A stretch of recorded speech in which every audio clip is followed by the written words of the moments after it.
She went to go do some errands, so. Have you finished with those errands yet? Have you finished with those errands? That's basically my dog.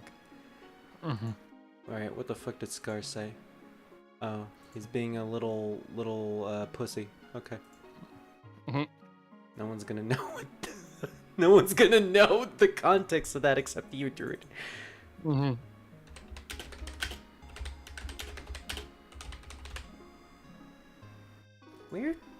Where's the GIF? Where's the Morgana GIF? There it is!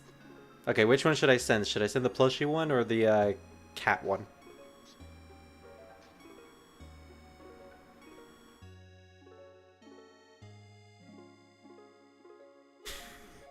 Or you know what, I'll just send Morgana dancing. There we go, that's better. If he wants to stay the fuck up, he will. He can and he will. Alright, you know, I don't even know if this chat setting is actually right. Let me test it out real quick. Revan is a dum-dum. Oh, look at that. Yeah, it does show up. There we go. Okay, so I have chat ready. I also didn't do the thing I said I was going to do yesterday and have these on display while I'm setting up the stream. But I can do that next time. Okay, we're playing Pokemon today. Yay! And you know what's... You know what? I completely forgot to set my stream profile again. I'm using the recording profile, god damn it. And we're already dropping frames, which is a sign that I should have switched to... whatever. It'll require me switching it and turning off the stream in order to switch it, so I don't care. Yeah, that's exactly what I do, Scar. 100%. Okay, so it's been a while since I played Pokemon Platinum. I did a bit of grinding off screen, and I leveled up some of our Pokemons. I managed to evolve Aang, so he is now actually useful and can actually do something instead of just having teleport. I realized that I can't evolve Tinzel until like level 40, so we're gonna be stuck with a pony for a while. Which is fine by me. Cynder I've built up because, you know, Zubat is actually pretty good, and once it evolves into Golbat, it'll be even better. So, and I like Zubat. He's one of my favorites. Or, I'm sorry, she is one of my favorites. Speaking of she. I don't know why Revan wanted me to name this she, because it's a girl, and his friend she is a boy. At least, that's what he said to me. And we have Retro. So everyone is close to level 20, which we're going to have to be for this next part of the game. The reason why I'm here is because I completely forgot that this technically counts as a route where we can spread this honey on the bark of this tree. And in 6 hours, we can return to this place and find a Pokemon there. It's either going to be a bunch of grass types, possible Heracross, possible Munchlax, which could also be pretty good, or an Apom. Either one, I'm looking forward to getting. So last time we left off, we made it into, I believe, Eternia Forest, and we're trying to head to Eternia City. I hope I got the names right. I can never remember the names of Pokemon areas, especially with a game I haven't played in a long time. And you're streaming now? Yeah, I'm streaming now. Oh, sorry. No worries, no worries. I didn't actually, like, say I was streaming. What, did I? No, you didn't. Oh, okay. I think I was too distracted by Scar telling me stupid shit. Yeah. Well, now you got me worried. Am I actually streaming? Yeah, you are. Okay, just wanted to make sure. Good, okay. Son of a bitch, this Pachirisu survived with 1 point of HP. It's the fabled Pachirisu! It's gonna destroy me in a tournament.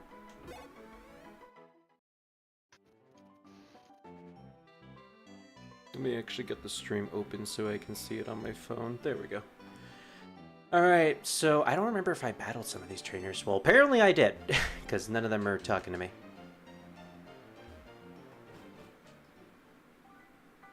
So, Eterna Forest. I spent a good while in this place, grinding out some of my Pokemons alongside Cheryl, because anytime you're in the forest and Cheryl is here, you can do double battles. And she could basically carry your other Pokemon. So, for like a good 30 minutes, I was, having my Zubat, Cynder, and Tinzel out, or heck, even Aang, as the first Pokemon, and then I immediately switched out to Bentley or Retro to take out what's left standing, to then gain extra experience. Gotcha. And we technically do have a catch here, it's just I can't catch anything until Cheryl leaves the party. So we're gonna have to wait until we get to the end of the forest. If I wanted to, I could technically make it. I saw what you said, Jared.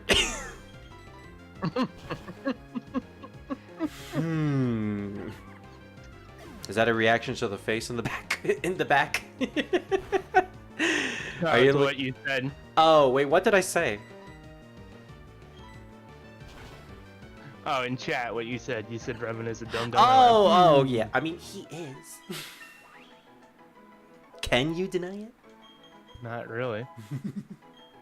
Especially with what he did today. Mm. He'll be back. He will, Druid. He promised me. I'm mostly joking, though. You know, I knew he was probably going to do something else, so. I still need to find a Pokemon that I need to seriously name Revan. I know I have what's the name of the bird in this generation? Starly? No, I think that's something else. I can never remember the birds of each generation. I know there's a bird for every single one, but the only ones I can really commit to memory is like the classic Pidgey, Talo slash Swellow slash whatever its final evolution. Does Talo even have a third evolution? Maybe it doesn't. But the point is, I can't remember this bird. What the fuck is this bird? Starly! I guess I did have it correct. Yeah, I named Starly, something stupid, like Revan fuck female or something like that. I don't know why. I probably need to go back and figure out why I named it that, but I need to find a Pokemon that I will seriously name Revan. Maybe a dark type or something. I already have something reserved for you, Druid, which we already talked about a while ago. Yeah, ghost type. Yeah, you specifically wanted to Rotom, right? Yes. Yeah, and I can easily get that using repels and all that. Okay. So it's literally a guaranteed catcher. Okay. Oh. Yeah, because you can make it the grass type, even though the game doesn't refer it yet as grass. Yes. Yeah. In fact, what's even the point of changing it to the lawnmower in this game if it doesn't change its typing? Yeah. I guess just for appearance sake? I'm not sure. Oh, Cheryl is actually helping us in the double battle. I didn't actually think she would do that. Wow, what a nice person Cheryl is. I want your Chansey. So, the fact that we got a Abra at the beginning of the game is really, really good. We had pretty good luck at the beginning of the game because we have an Abra slash Kadabra who can carry us through most of the Team Galactic battles. And we have a fire type with Tinzel. So the next gym will be literally a cakewalk. And even though Wurmple is, never mind, I was gonna say Bug is super effective against Psychic, doesn't matter. Because Kadabra is a fucking menace. You know what? I'm not even gonna switch. Fuck you, bug types. I'm just kidding. I love you, bug types. You're my favorite class. I'm sorry. I like bug types. Them and water types are probably my favorite Pokemon typing. I know that yours is a ghost typing. Yes. And why does this random person have 3 Pokemon and their partner only have 1? Strange choice, but okay. Although they did manage to show off the entire Beautify line, so I guess that was the point. Is there any other Pokemon typing that you like besides Ghost? Flying. Flying, okay. Any specific flying types? No. So just the types in general you enjoy. Yep. I'm trying to remember, is there a ghost flying type? I'm gonna have to bring out a list because I'm actually curious. Thankfully, I can multitask with something as simple as this. This is Pokemon Platinum. This game isn't, oh my gosh, it's 2 Abras! Fight your children. Wait, if these are 2 Abras, then doesn't that mean the only move they know is Teleport? Let's see. Who needs some easy experience? Imagine these guys are the only Abras that actually have an offensive move. And then I bring out Cynder and she gets one-shot. Screw it, I'm doing it. Eat your heart out, Miles. Fucking they did it! They had hidden power, son of a bitch!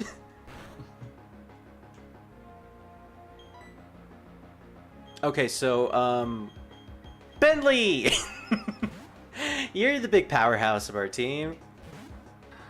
I called it. I fucking called it. I knew it was gonna happen. It was too easy. This isn't a Magikarp battle. I didn't even know Abra could learn hidden power. I don't think I even have access to hidden power this early, but I mean, if I did, that would have made the grinding so much easier. Oh yeah, Chansey has a healing move. One of the few Pokemon that can actually heal themselves. That's another thing that flying types have, the ability Roost. I think it's like a half heal. Good for survivability's sake. Although I've never really found a use for those moves, considering I don't really play competitive Pokemon all that much. Competitive Pokemon is something that I only really got into with Pokemon Scarlet. And by getting into, I mostly just mean I decided to build up Pokemon for competitive and never finished. They just make it so easy in the recent generation, though, because you can keep track of EVs. And you can actually change your IVs in that game, too. Yes. Also, natures. You can also change the natures.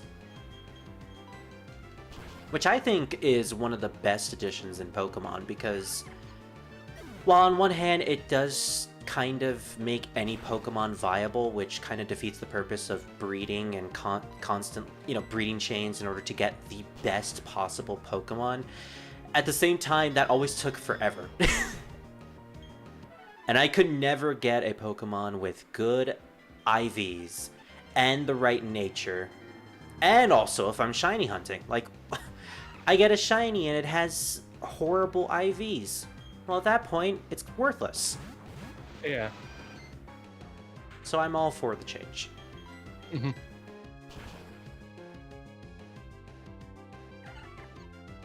Alright, so going back to that ghost and flying type.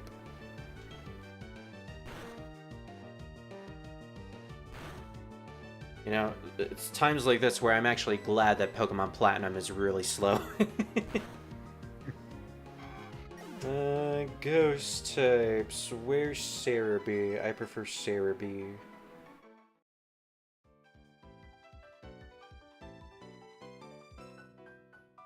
Graded double battle.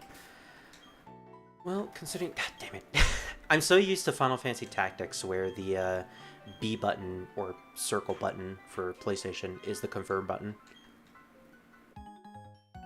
Because that was an early PlayStation 1 Japanese game and they didn't decide to, cater to the North American audience at the time. Right. Same with 7. 7 also had that issue.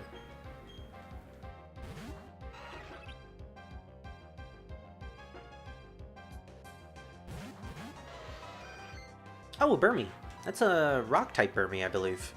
One of the few Pokemon that actually change their typings and forms depending on the location that you catch them in. Okay. Alright, let's see. We have Fire Ghost types, Bug Ghost types, Dark Ghost types, which used to be like the most powerful typing combination in the entire franchise. Ghost Flying! Here it is. Oh. It's the Drifloon line.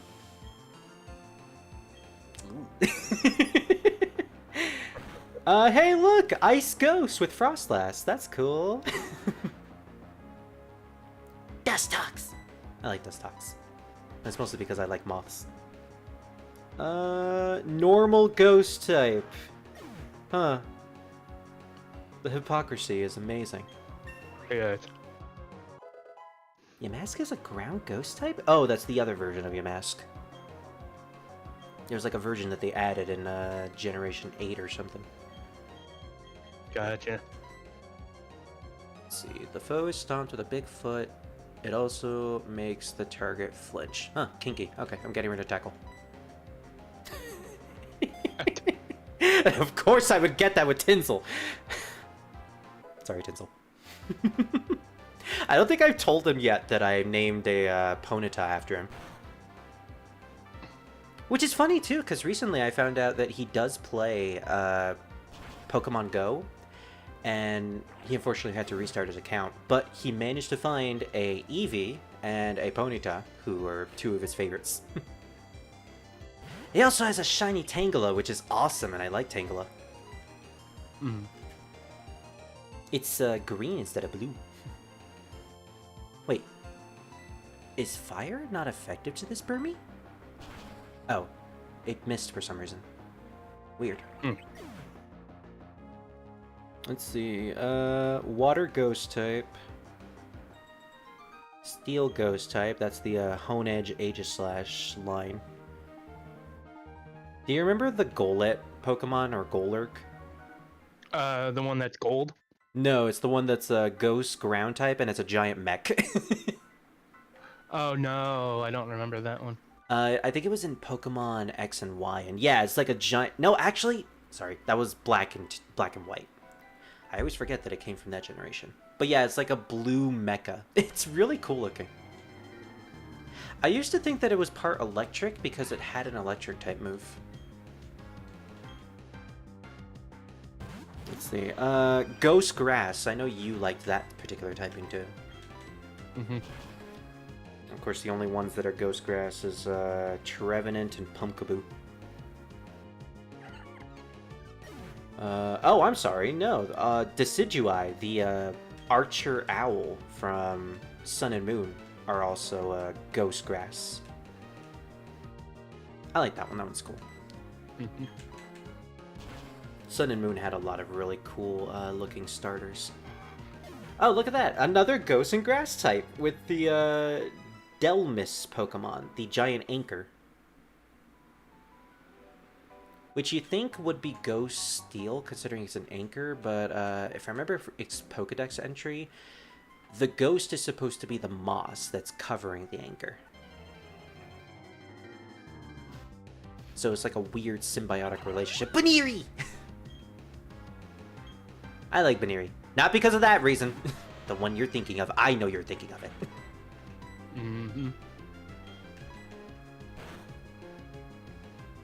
What the fuck is a Cursola?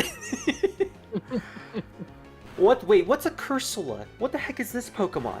It's a ghost version of Corsola. When did they add this? Sword and Shield. You know Corsola, right? Yes, I do. Yeah, it's the coral Pokemon. Yep. Is this like a joke on the fact that the coral reefs are starting to go extinct? Perhaps. And it has like a ghost variant of Corsola, like the normal Corsola. Right. There's a lot more Pokemon than I thought there were. There's so many that I've never seen. Specifically from Sword and Shield, the generation that I skipped. Honestly, for good reason, because Sword and Shield doesn't really appeal to me all that much. Okay. It's one of those generations that, it kind of feels like they were just going with the flow. Uh, And also, I got it's a lot of graphical and gameplay issues as well. mm. Also doesn't help that it was poorly optimized with the Gigantamax Pokemon. So I gotta wait 2 weeks for my dad to get his glasses. 2 weeks. Yeah. Goodness. If I remember correctly, it took me just 2 weeks, just only 2 weeks to get my glasses. How long have you guys been waiting? We went. I think it was either Thursday or Friday last week. So. Okay. Well then, it's the usual time then. Mm-hmm. Still, kind of sucks. Yeah. Because he needs it to start paying some of these bills. Yeah. Take a look at these bills. Wait, did I make that joke a couple days ago? Yeah. I think I did. Oh, look, hidden power. Oh, so you have hidden power, she, but not Abra? Okay, I see how it is. You named, which one is it? Which one is that you named? She? It's the, whatever the name is for Gastrodon's pre-evolution. Oh. I always forget it. I gotcha. I think it's named after a friend of Revan's. Okay. Although, honestly, now that I'm getting back into Muso games, anytime I see that particular name, I always just think of Sure. You know, how it's pronounced in Dynasty Wars. Oh. Because it's S-H-E. Or S-H-I. Yes. You know, it's not Sima Shi. Seem sure? Sima Shrew. Shrew. What's her name? Leon Shrew. Yeah. Which always does sound weird when you say it out loud. Mm-hmm. Oh, I should probably switch out. That's a grass type.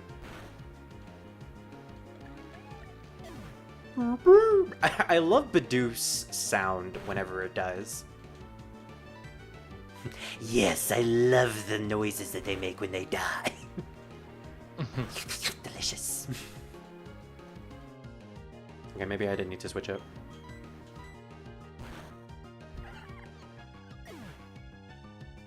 Oh, right, the Dreepy line. The Dragon Ghost type that looks like a giant plane. A lizard plane. Marshadow? Is that a marshmallow? Probably. It looks like a marshmallow. It's a dark marshmallow. And hypocritically, it's a fighting ghost type. Man, there's a lot of unorthodox typings in later generations, too. I think there's a legendary from X and Y that is a water-fire type. Although, that one actually makes more sense because it's based off of a volcano. And, you know, in Hawaii or islands, usually the landscape is created through volcanic eruptions by coming into contact with the ocean. So I believe that is the Eternia Mansion, which is where we'll find our Rotom. But for now, I kind of want to build up my Pokemon team so I can be strong enough to get it. Oh, there's an exit. I'm so relieved we finally got here. I would have never been able to get through this all by myself. I don't know, Cheryl. You're pretty powerful with that Chansey. Thank you so much, Speedy. This is my token of appreciation. Please accept it. Ooh, a Sooth Bell. We can give that to our Zubat to raise its friendship and eventually get a Crobat once it evolves. I'm sure we'll meet again somewhere. Bye for now. And now that Cheryl is gone, we can go back into the forest and look for our designated Pokemon for this area. I gave Cynder the bell, and now I'm just imagining a tiny little Zubat holding a giant bell on its neck. And that's an adorable thought, in my opinion.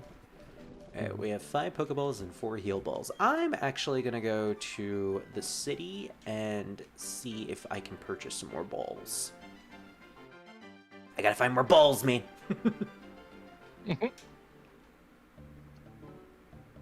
Although, if I remember correctly, this place has a battle against our rival, and I want to be very careful where I step.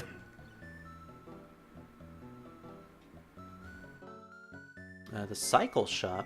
Ooh, can I get a... I was gonna say a motorcycle. Can I get a bicycle? Although I wouldn't mind getting a motorcycle, too. Manager has gone off to Team Galactic building and hasn't returned. Ah, great. I have to go fight Team Galactic in order to get a bike. How unfortunate.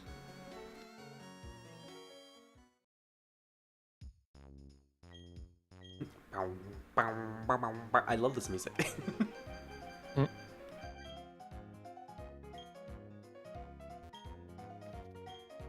Gen 4 really laid on it with the synthesizer. And I appreciate that. If there's one thing I like in these old Pokemon games is the sound, what would you call it? The sound font, the sound file, the instrumentation. That's what it is. I like the instrumentation of Gen 4. And Gen 5. Gen 5 also has good instruments. Alright, so if we're gonna catch weaker Pokemon, the Nest Ball would probably be a good option. But if we're gonna catch Bug or Water Pokemon, then the Net Ball would be better. Yep. I don't know. What are our options? I should probably look this up. What can I find in Eternia Forest? Yes, Poemon. Which sounds dangerously close to Moemon. Although that is a game I want to play one of these days. Yeah. I remember a YouTube group that I watched back in the day did a Moemon randomizer, and that actually looked pretty fun. It also allows you to see all the designs of the Moemons. Alright, so we can encounter a Ghastly at night. No, actually, Ghastly during the day. Oh, they both have the same percentage. 4% chance! Great.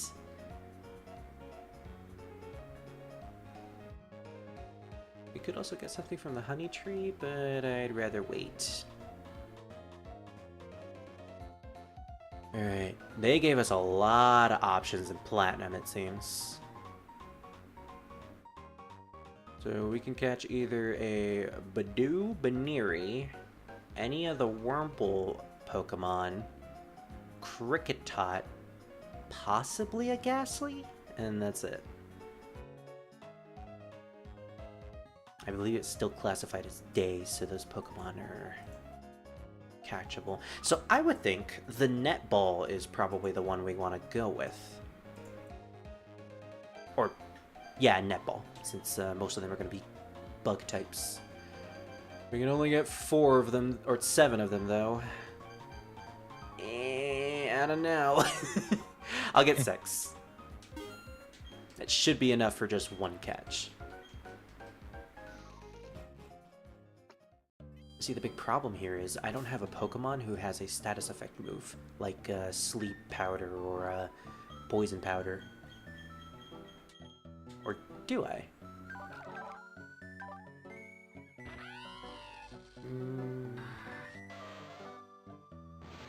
Nope. I have Confusion, but that technically doesn't raise the catch rate. Remix! Okay. I didn't know Retro could sing.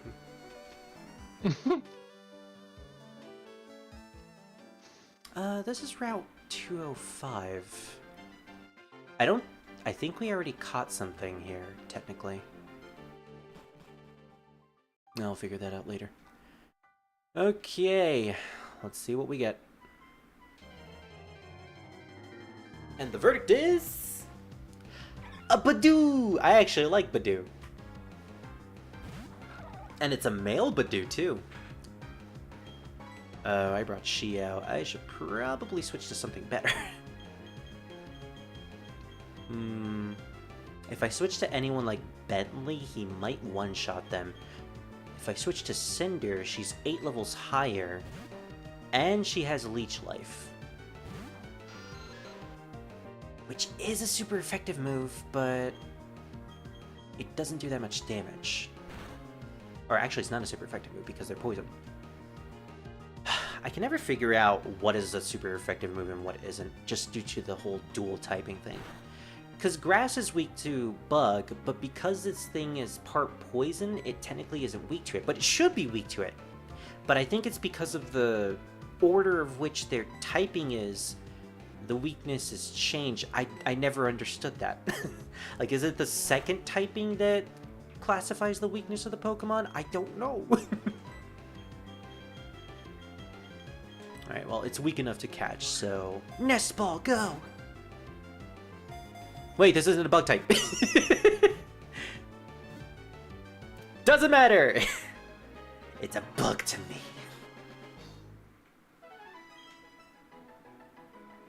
This insect, this insignificant insect who crawls on the ground and begs for my mercy. Alright, well, now that I have a cup, I can actually do a robotic voice better. Badoo, the bud Pokemon. Sensitive to changing temperature, the bud is said to bloom when it feels the sun's warm touch. Alright. It's a male Badoo, which will eventually become a Roselia, so it'll be genderly confused.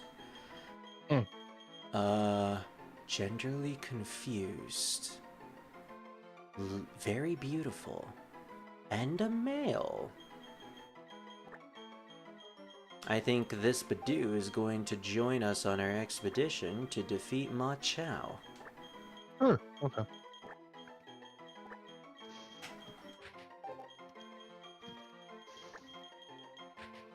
Alright, Zhang Hei, welcome to the party.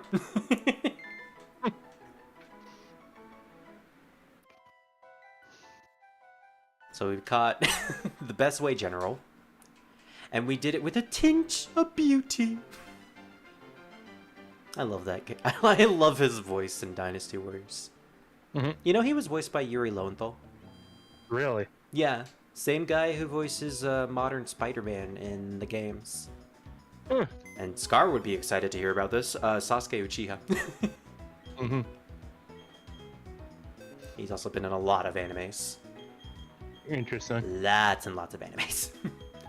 I believe it. He's like Steve Bloom, where he's voiced a lot of animated stuff. What, Cloud? Yeah, I believe he's done Cloud's voice. Wait, you mean Cloud from Final Fantasy VII? Yeah. Yuri Lowenthal? No, Steve. Oh, Steve. Steve Bloom? Really? I believe he did Cloud, yeah. Wait, didn't he do Vincent? He's known for Vincent, I believe. Okay. Well, I need to look this up, because that's interesting. Yeah. Cloud. Okay.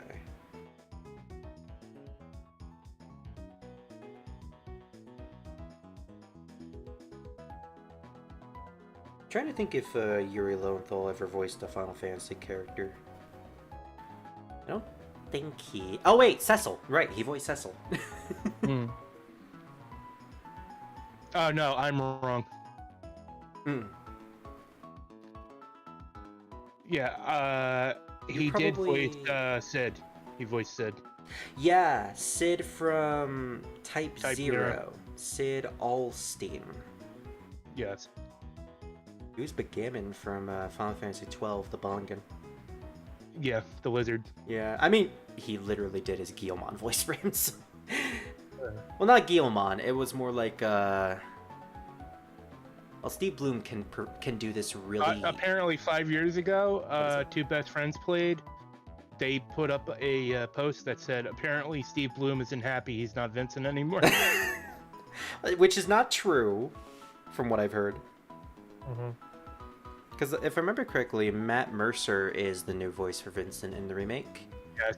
And he actually asked for Steve Bloom's consent to voice the character, which I thought was cool. Yep. That's what what's his face did for Vince. For Vince? Yeah, for Vincent McNaghy. Oh, I can't- Vic Mignogna. Which I Yes. don't think it's the way you pronounce the last name, but you know. No, he's very Italian, like Yeah. heavy Italian. Yeah. I know that Mignogna is like a Yeah, funny way to Mignogna. say it. Yeah, Which is how I have a always hard said time it. saying I always have a hard time saying his name. Yeah, what were you talking about? Like Johnny on Bosch as for Johnny, yes. permission for Brawley, Yes. right? Yes, because Vince was having a hard time trying to find a voice, and Yeah. Johnny's like, "Can I do it?" And he's like, "Yeah, if you can do my vocal range, Which you can. you can." Yes. Yeah. Oh, He's voicing the new Broly in Xenoverse. that's cool. So he's still keeping the role. Yes. He voiced a character in 15, Steve Bloom. Mm-hmm. Versatile Besithia. I have no idea who that is. And he was, oh my gosh, he was Ramu in Chocobo GP! Yes. I have no idea what Chocobo GP is. I just want to sound excited. Grand Prix. Yeah. It's Chocobo racing. Yeah, it was one of those racing games. 2022. I heard that wasn't very good, unfortunately. For what it was okay, but it wasn't like anything spectacular. That's sad. Yeah. Ooh, his first voice role was in an anime through Mobile Suit Gundam. Yes. Cool. I forget who he voiced though. He had the world record in the Guinness Books of World Records for being the most prolific video game voice actor to date. I can believe it. And here's something that I didn't know about until just a month ago. He's engaged to Mary Elizabeth McGlynn, Yes. aka the singer of all the Silent Hill songs. Yep. I love that woman. She's amazing. She was in Dare to Cerberus, apparently. Who did she voice? Rosso. The one that wore red and had the blades that acted as her ability to glide. Let's see. Like if you see her, you'll know who she is. Yeah. Oh, yeah, that's her. Yeah. She was also, she was Hope's mom in 13. And damn it, Wiki, stop giving me so many advertisements. No, you get 20 advertisements a day. No, I don't want any. Oh, she was Heidelin in the Realm Reborn of Final Fantasy XIV. I mean, I knew that. If you hear Mary Elizabeth McGlynn's voice, you can recognize it anywhere. Oh, Yeah. she was the queen in Strangers of Paradise. Cool. She was a lot of characters. Yeah, I'm glad that those two are in a relationship. Speaking of which, that's another game you and I need to play. Oh, hey, Retro. Good evening. What game? Strangers. Yes, we're gonna do that Chaos. multiplayer. That'll be so fun. Yes. Chaos. Girls. Should I use Zhonghe? I don't know. Could I you? don't know. He's a grass type, and I already have a grass starter. What is it, boy? What is it? What is it? Did Retro fall down the well again? Retro, run. He's using you for content. Retro, I may or may not drop you into a well, and my dogger may or may not save you. That is not an evil laugh. That also wasn't an evil laugh. Oh my gosh, I forgot that I named the rival Revan, but it wasn't Revan normally, it's Revan! Because we did So this it was joke. Raven. Revan. Yes, it's Revan. Which is funny because we're gonna find a Pokemon and name it normal Revan. So it's gonna be Revan, Revan, and Revan fuck female. 3 Revans in the same game. Oh boy. What's Revan's voice? Hey, Speedy! That's not Revan's voice. No, it's not. You can see the progress station. That's just how I feel about Revan not right his now. voice. I That's not his know. voice. I know.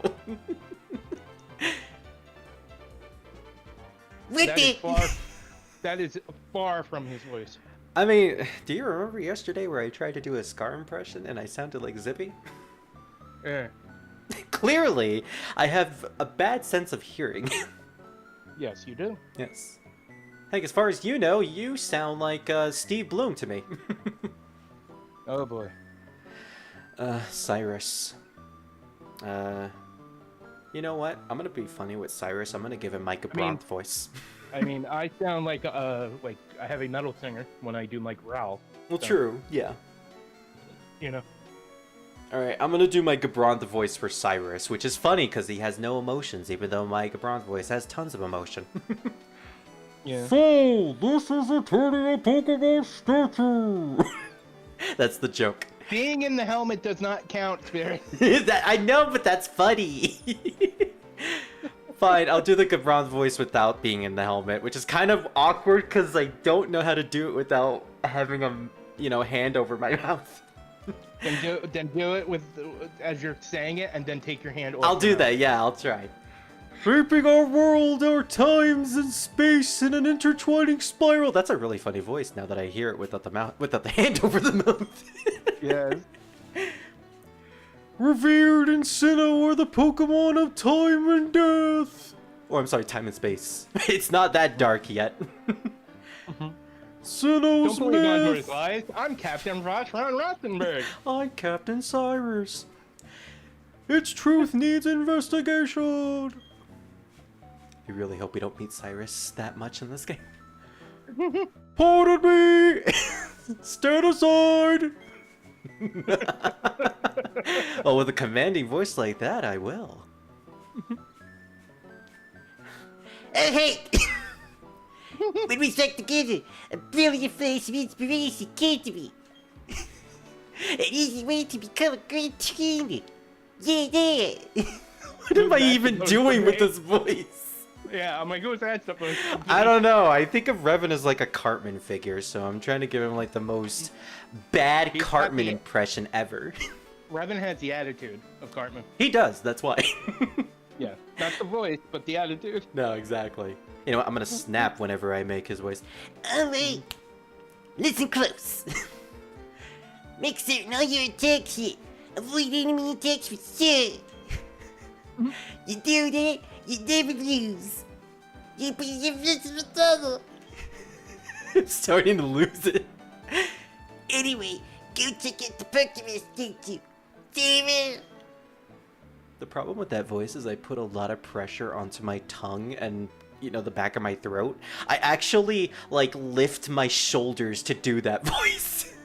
So it's like a lot of effort to do that. Is it there? Oh, excuse me. It's Eternia City's Pokemon statue. To do a Murloc, you basically have to put your tongue down your throat. Oh, yeah, I can feel that. Yeah. That's a little tough. There seems to Yeah, have I been... can do a Murloc voice pretty well though. Oh, really? Let me hear it.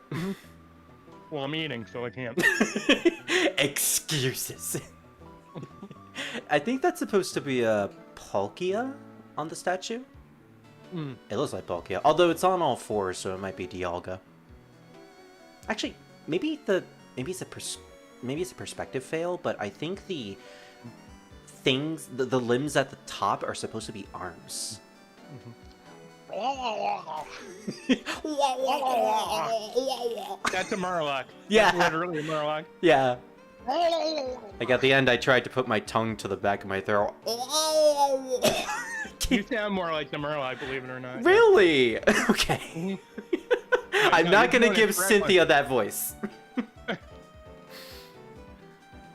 You know what? Cynthia's gonna be like the only normal sounding person in this whole game. Are you sure about that? Maybe, because I'm actually not sure. I don't want to do a weird voice for every single character. Maybe I'll do an out of place voice for every single character. You probably do Cynthia from California.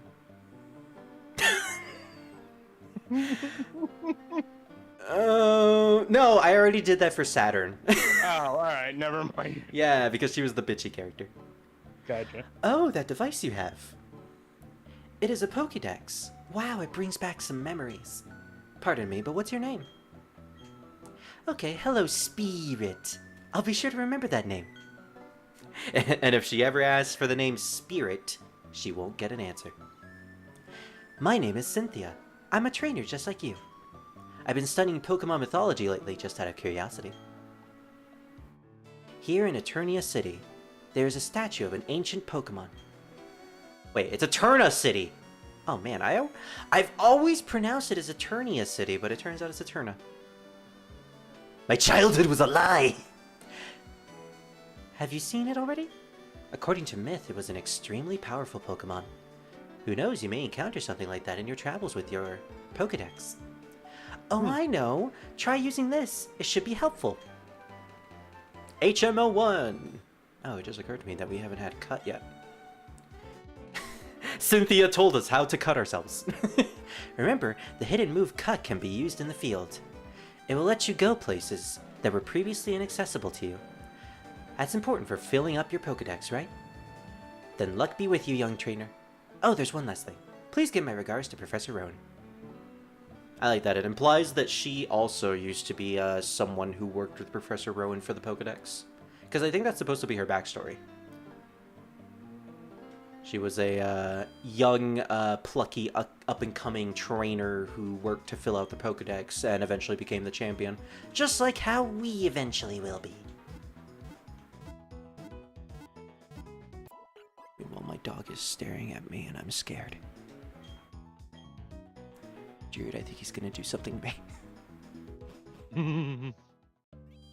Now he's staring at my bed. Oh, no, he heard me. He heard me. Now he's staring back at me. He's just standing there.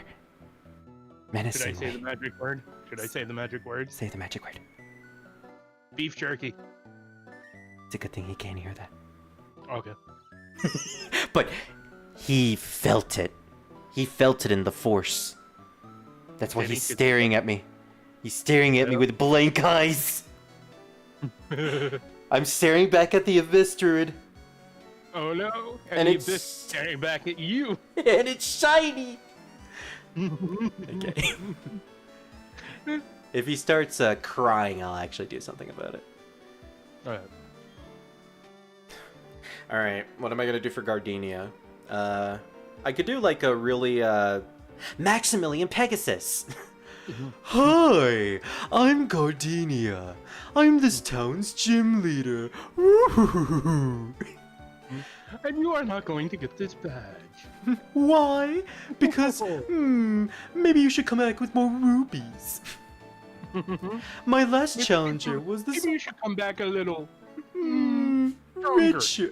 Stronger. What is it? What is it, boy? What is it? He's crawling on me. Uh-oh. He crawled on top of my leg. What is it? What is it? Why? You want some food? Okay. Well, luckily, I have some food right here, so I can give it to him. I don't even have to mute my microphone. You get some of this ASMR spirit getting up action. What, you want to go out of the room? That's not in my jurisdiction.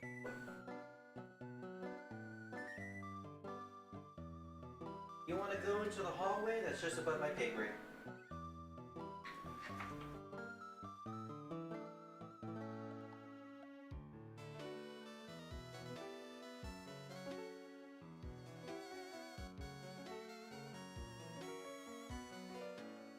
Look, boy, I got you some food. What do you mean it's not the food that you want? What do you mean you want the thing that Druid wanted? Shut up. He wants the beef jerky. Shut up.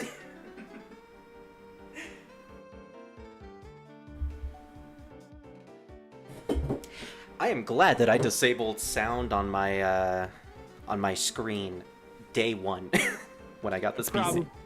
Yeah, it's probably a good thing. Yeah. Otherwise, my entire house would hear like Scar screaming all the time. Yeah. Oh boy. Ooh, someone sent me a JoJo Bizarre Adventure Opening 6 theme song. That's cool. Oh, please tell me the streamer that I watch isn't streaming Final Fantasy 13. Okay, goodness, thank goodness they're not streaming Final Fantasy 13. I want to catch that live. Which streamer? They're called different things. I think Video Ranger. on alright. Twitch. They're a small time VTuber streamer. Okay. Although Yeah, I- like me with Scarlet. Yeah, exactly. Although I think Scarlet is like, how many subscribers does she have? She is considered corporate, a corporate VTuber. Okay, yeah. Unfortunately, the streamer I watch isn't, but like I still watch them. Yeah. And knowing how the company she works for isn't one of the better companies. Mm. She even said herself that the company is it's a black company, not like black as in the race, but Yeah. black as in they don't do the best things for people. Yeah, black is in like negative. Yes. Unfortunate. Yeah. But she even stated it and then removed it before anybody noticed it. Well, yeah, you're kind of just talking bad about the company that you work for. Yeah. That's kind of bad publicity there. Mm-hmm. But yeah, I don't really watch much company streamers specifically. It's mostly just small time.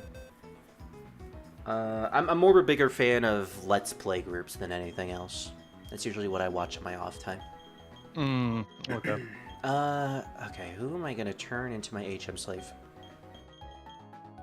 That is the question. Which I believe is like a derogatory term. I mean, it's always been a derogatory term, but Yeah. I think nowadays people have stopped calling them HM slaves. Mm-hmm. I don't care. Unless someone calls me out on it. You know what, Kevin? You were born for this role. Alright,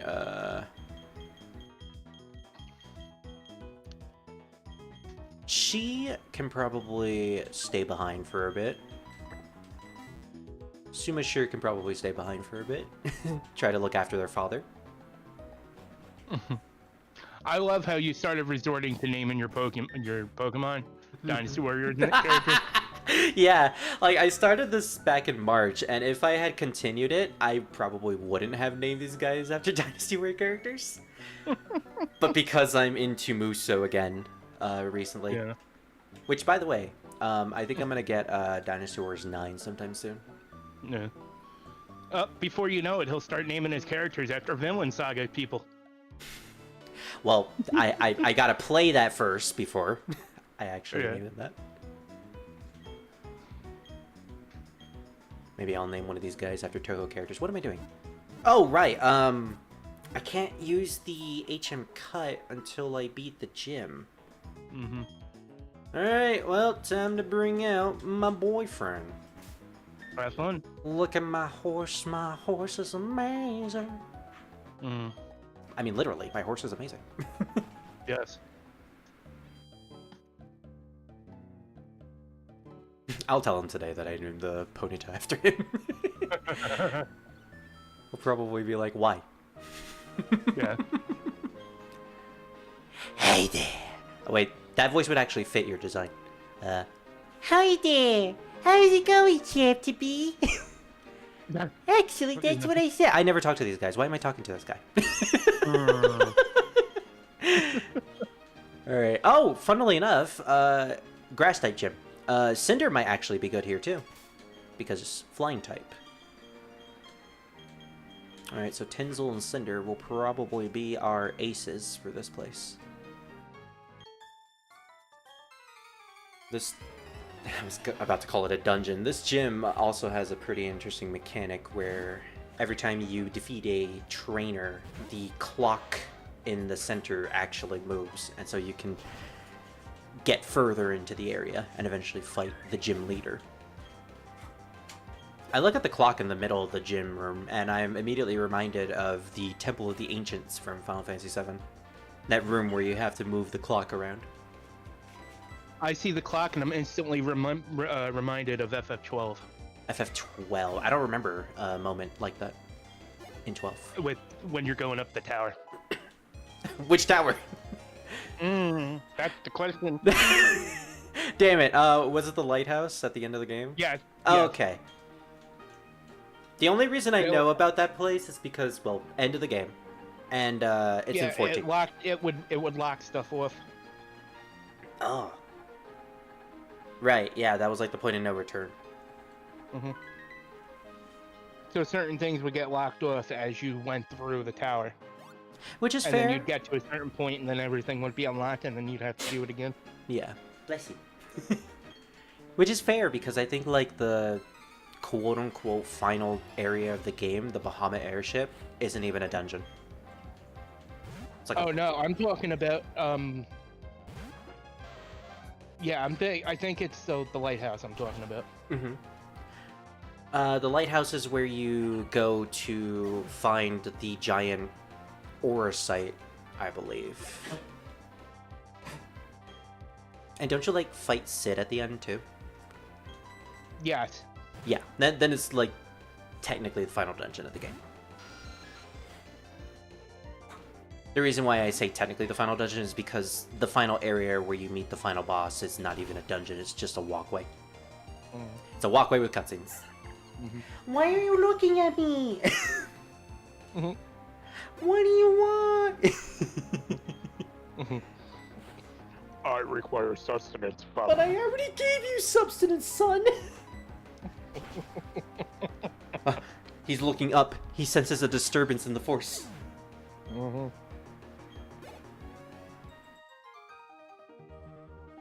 Either somebody is here, or he really wants to go outside. Mm-hmm. Which is fair. This is like the one time where I'm actually home alone with my dog. Usually it's my mother who's here because, you know, she rarely leaves due to being, you know, her health. Or Right. my brother slash sister and her nieces. Or her nieces, my nieces. But no, everyone is gone. My sister went to a hotel. My brother is visiting them. Dad's at work. And my mom went to go do errands. And my doggo is crying.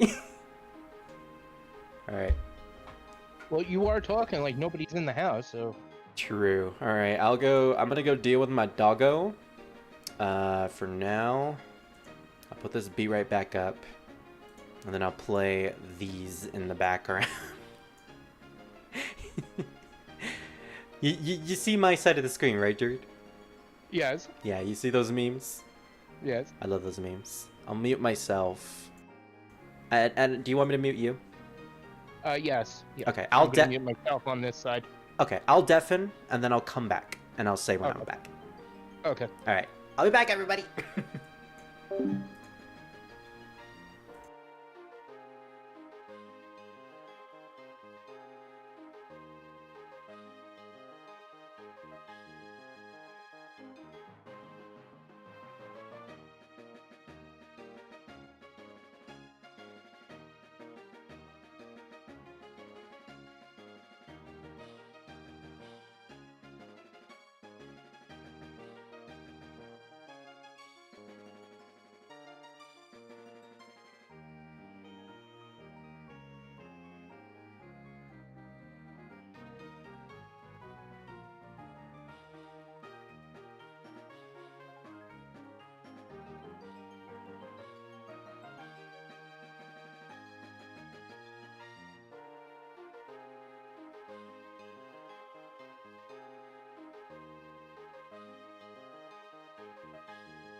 Oh boy!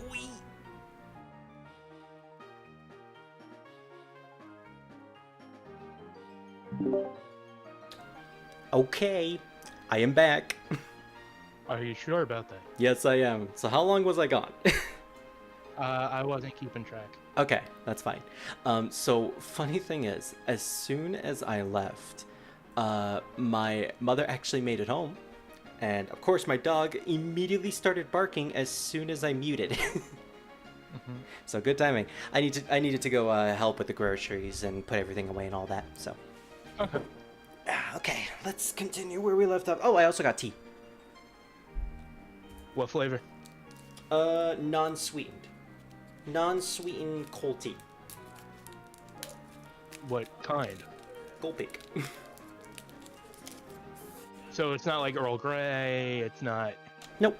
Literally Fine. no flavors, no sugar, no nothing like that. Just So basic, it's just basic, yeah, just leaves. yeah, basic gold tea. Gotcha. I don't like to add anything to it because that technically adds more calories and sodium, and I don't need that. I don't need any sugar, sodium in my diet. I don't need it. I don't need it. Sometimes I do, but I haven't drank any soda in like almost half a year, so Gotcha. yay, I'm happy. Mm-hmm. Alright, running in and out of the house in sweatpants was probably not good for me, but I am back, so let's continue some more Pokemon. Gotcha. We're doing good in terms of audio. Okay, yeah. Alright. We're in the middle of the gym. What do I have as my Pokemon? Tinsel's level 20, and he's doing fantastic, so let's get Cynder a couple of levels here. Cynder! Named after Cynder the Dragon. I think that was a Miles pick. Yes. And I caught him with the ball of love. As much as I like this mod pack, I found a better one. For Fallout, right? Yes. Better than the one you showed me the other day? Yep. The one with all those compacted mods?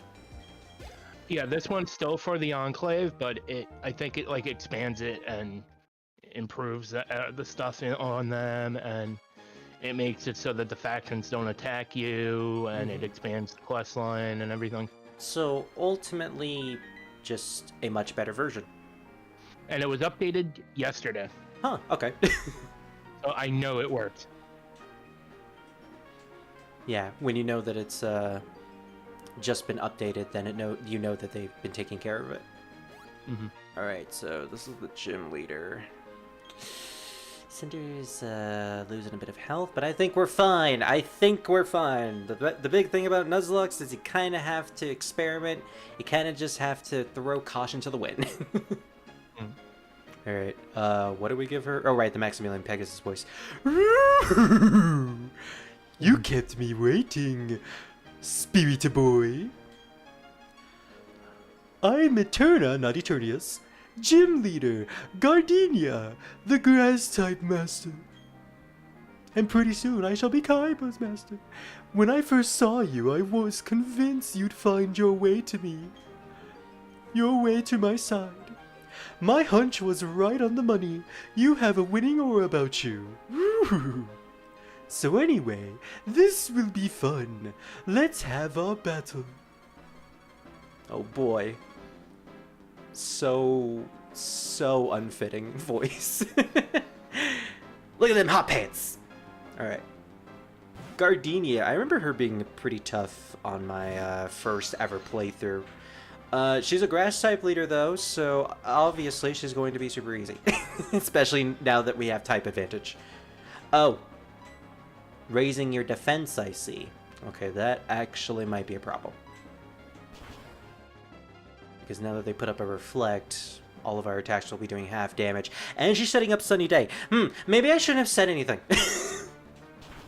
Yeah, maybe not. This always happens. I always jinx myself. Okay, cheer him. I think because wing attack is now neutered, we should switch to tinsel. Cynder at least got 1 level out of all this. She'll be fine.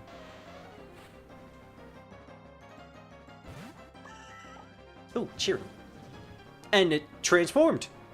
Right, I forgot that Cheerum has this mechanic where if Sunny Day is active, it blooms and transforms into this thing.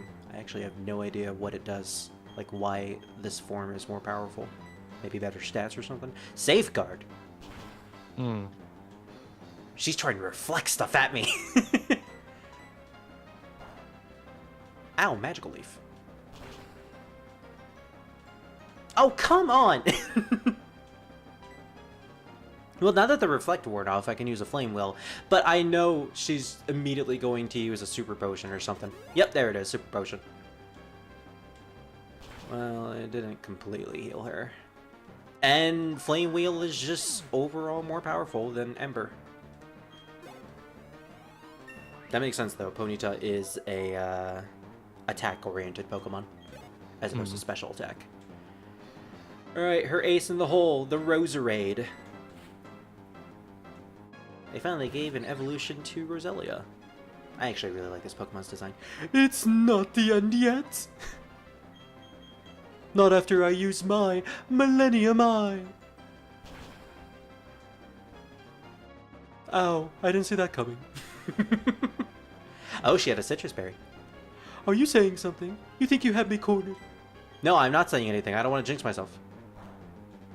Especially after that. Okay, there we go.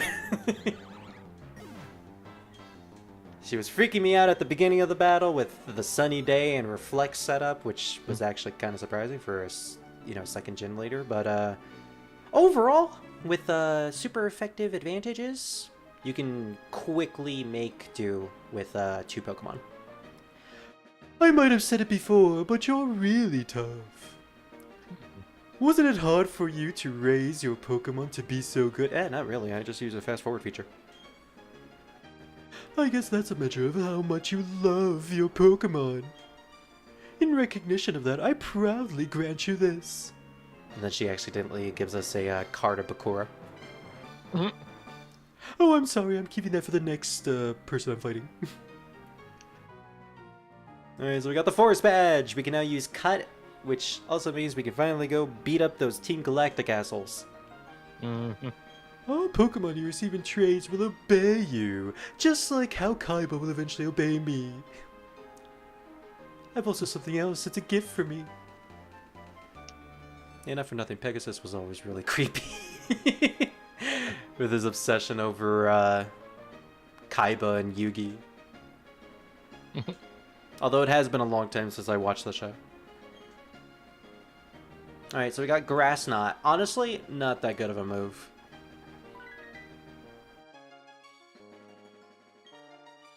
If there's one thing I can tell you about you, it's this. You and your Pokemon are gonna get even tougher.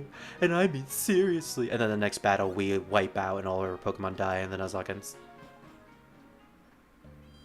She's a fucking jinx. And not the Pokemon jinx. Oh boy, a super potion. Alright, important question. Can we actually get a bicycle now? Oh wait, they said the guy was at the Team Galactic base, so we can't. But I wanna ride stuff. Not in that way! I immediately noticed what I said. Yeah. I don't do these on purpose. Sure about that? Sometimes. Only when Miles is here. Now that Miles is gone, Druid, I don't know, I've lost a part of myself. I'll be back. I can't be lewd to other people and have them be uncomfortable in the middle of a voice call. Well, I'm not uncomfortable by it. So Exactly, everyone I know is completely fine with all this. Miles was the only one. He was the only one that was different.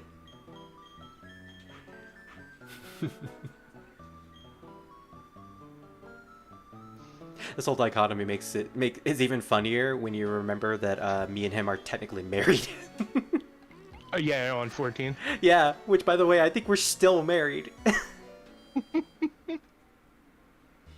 I haven't gotten rid of the ring. I'm too lazy to do that. And I really wanted to. Yes. Make sure you check into 14 every now and again so you don't lose the guild house. Yes, I was actually going to do that later, either tonight or tomorrow morning. Oh boy, Looker. What are we going to do with Looker? He's supposed to be a secret agent, but he's so loud and he's so conspicuous that he's actually a really bad agent. So I'm going to do the opposite. I'm going to have him whisper. Hello, it is me. Me. I have startled you, yes. Can you hear that, by the way? Yes. Okay, good. I just want to make sure that my microphone picks up the whiskers. I mean whispers. I mean, I could rub my whiskers all over the microphone, but I don't really have... I have a beard. Does that count as whiskers? To a degree, yes. Okay, well... This is weird. I was about to rub my beard on the microphone. Alright, 250 subscriber incentive. If you want me to rub my beard on the microphone, give me that many subscribers. I am, after all, an officer of the International Police. What? I'm an officer of the International Police. What? International Police. What does he say? It is only natural that I be a master of disguises. Incidentally. Because you see, he was in a disguise, so he had a different whisper voice. But now that he's normal Looker, he has a Looker whisper voice. Incidentally, you are a first-rate trainer. Of that, I am very aware. I therefore think you will be okay. But I must warn you to be careful. Also, I want to reverse. I can't do that type of voice.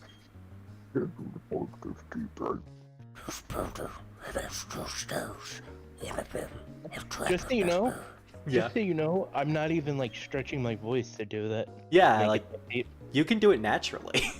Yeah, which is scary. I don't think it's scary. I think it's impressive.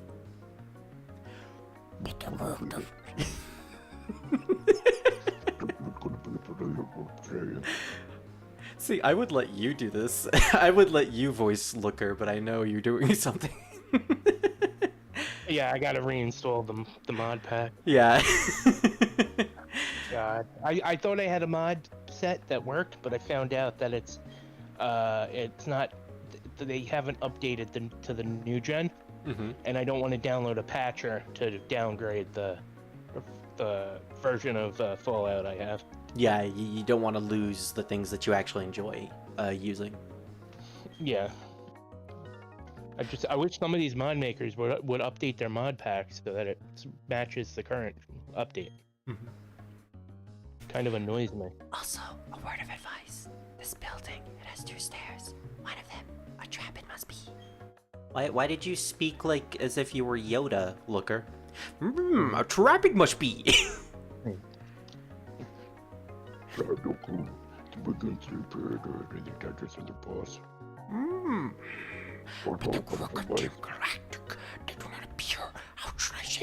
Looker would not have that deep of a voice. Looker would not have that deep of a voice. I was trying to do a Yoda's whispering impression. But it's really difficult to sound like Yoda while you're whispering. Yeah. No, I'm trying to like do the voice like a deep voice, but Looker would not have a voice that deep. No, Looker yeah. Like Looker doesn't seem like would be like the smoker type. But here's the point: all these voices are supposed to be not fitting. Oh, then yeah, my thing would work. Yeah, but of course we've already made the assumption that he has whispering voices. So, yeah, no, for me, it's just naturally like deep. yeah. Ooh, sorry for yawning, but yeah, it's not. You said that the voice has to be not like it doesn't fit. Yeah, so. Which is why all the female characters are going to have male sounding voices or deep sounding voices. The path you choose, except for Fantania or whatever her name is, the purple hair one, because I mean, right now, if I read that, it says, hold on. You mean the sign has a voice? Yes. Well, I don't want to go over there. I want to do this double battle. Oh, great. What am I going to do here? I could bring in Kevin. No.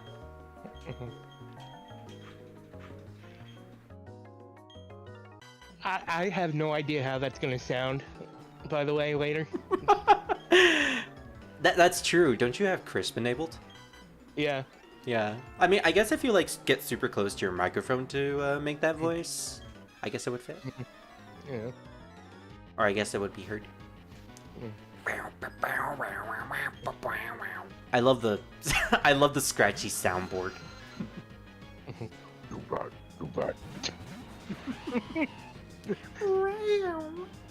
All right, Retro, we got you out of the well. Let's have you kick some bats' asses. Batses.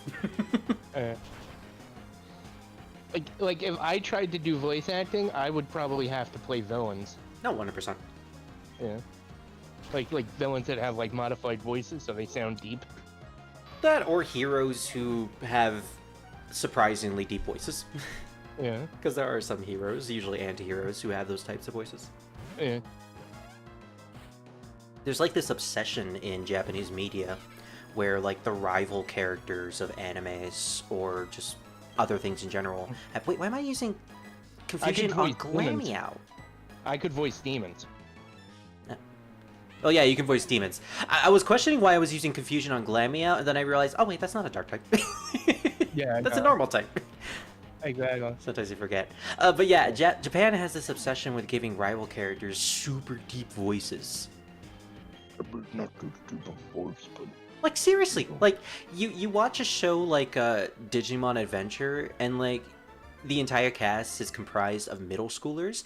You have Taichi, who has like a really squeaky voice because he's a he's a middle schooler. He's like a young child. And then you look at Yamato, his rival, and he has like the deepest voice ever for a 10-year-old. See, if I had vocal training, then maybe. Yeah. Because I don't know how to do the certain voice turns to like texture it down. Yeah. Because my first reaction is, like this. To just go as deep as possible. Yeah, like it naturally just defaults to that. Yeah. There's no sense of altering or natural altering your voice. I guess I would say manually alter. Yeah. Because you don't really have control over it. Yeah. I mean, if I try to do a high voice, it's just gonna sound stupid. Yeah. Like how I usually sound when I do a high voice. Yeah. Or the Valley Girl impression. Yeah. Which is just stupid. That's the whole point. Oh my god! Oh my gosh! Yeah. Yeah. Should I... What character am I gonna give the Valley Girl voice in this game? I should have done that with Cyrus. Screw it. Screw the voice that I was doing for him earlier. I'm giving Cyrus the Valley Girl accent. He's gonna be the X-Death of this You're playthrough. working so hard. I'm the leader of Team Galactic Cyrus. I will destroy all emotions. Yeah. I still need to make a compilation of the times that I did that voice with Yuffie. Yeah. Mostly because I really want that moment where... Yuffie and Riku would fit those voices. I mean, Riku might as well have that voice. Yeah. Tower Strong pretty much just sounds like that when she's voicing Riku. Yeah. Even down to the part where she says like a lot in the middle of her sentences. Like Yuna, Uni. Yeah. Is Riku supposed to be a Gongura girl, or whatever that term is for, Gunguro? Gungura, No, yeah. not really. Not really. Okay. Because, like, she's blonde, she has a tan skin. Yeah, but she doesn't intentionally tan it. Okay. It's just natural then. Gunguro is like an intentional thing. Yeah. Like you're intentionally making your skin that dark. If your skin is that dark naturally, it's because you're from an island. That's what I was about to say. Yeah, I brought this up with Scar in a 14 session, but like Southerners in Japan, usually coming from islands like Odaiba, usually have the tan skin. Yeah, they're not Gangara. Yeah, they're just naturally that Yes. shade. Yeah, naturally, yes. Oh no, fight your double! This is actually kind of bad because Kadabra is really powerful, especially against living things. Alright, Bentley. It's your time to shine, buddy. You may know everything I'm going to do, but that won't stop me because I'm smart. Actually, not. No! Bentley! Oh boy. This is actually really bad. Oh no. Oh no. Okay, so he used confusion, right? If I use a special defense item, X special defense, that'll raise my defense against it. I should be able to heal this. Unless he does a critical. I'm doing it. What is he gonna do? Confusion? Oh, it wasn't a crit, but that was really bad. This music is all my emotions. If he does a crit, I'm screwed. He's just gonna spam confusion until the end of days. Absorb! Absorption. Oh, you motherfucker! It's confused. Oh no. I forgot about the confusion. The Kadabras! They're confusing me! I didn't realize we were also Shadow the Hedgehog. Please don't destroy yourself. Please don't. You. No! Badly! This is a Nuzlocke, remember? Well, there goes that one. It was our starter. Our starter was the first to die. Okay. Well, I guess we're using Zhong, huh? Oh, that sucks. What was his, we can't see his personality trait, but I liked Bentley. He was cool. Alright, we can either go in with... I'm gonna laugh if Kadabra beats all of them in one hit. Like No, no! He's not gonna beat... I mean, he's gonna beat Cynder if I bring her out. Aang is my only option. I could possibly use Bite with Retro, but Confusion is really strong. Retro is an electric type, right? Yeah, he's electric. Yeah. He's not dark type. Yeah, I would watch yourself. I'd have to just use Ankh. Maybe... Okay, Aang has access to Disable, doesn't he? How does Disable work? For several turns, this move prevents... 80% accuracy? That might as well be an 8% accuracy.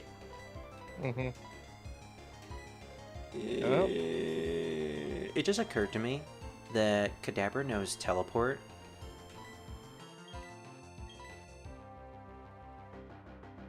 Oh, that doesn't work in battle. Okay, I was thinking if I use Teleport, it would teleport Kadabra. Oh, apparently I lost connection on OBS. Uh-oh. Strange. Huh. No, it doesn't seem like I actually lost connection. Yeah, my stream is healthy. Weird. Okay. So, I could take the chance and use Disable to disable his Confusion, or I could just spam Confusion to take him out as fast as possible. What do you think you're gonna do? That's an 8% chance. It's not an 8% chance, but an 80% chance is really low in Pokemon. I'm not gonna take it. I have to use Confusion. I was worried about that! Fucking crits. Okay, only 2 confusions. 2 confusions should take him out. Yeah, about that. Shh. I was worried we would get crit there. What do you think? Should we do it? I think we're faster. I think we're faster. I don't know. Screw it. We did it! We avenged Bentley! Yes, but now you lost Bentley in the process. I know! I hate being the bearer of bad news, but yeah. I was so prepared. I had a Kadabra. Kadabra is amazing, and then this motherfucker comes in with a psychic type. Yeah. Completely derails my plans. I'm willing to do anything to get ahead in Team Galactic, even kill a Pokemon. Fuck you. Alright. Well, this is a good opportunity to use teleport, actually. What do you mean I can't use it here? It's literally its only purpose. Its only purpose is to teleport me out of dungeons. Are you saying I can't teleport out of dungeons? It's bushy. It's bushy.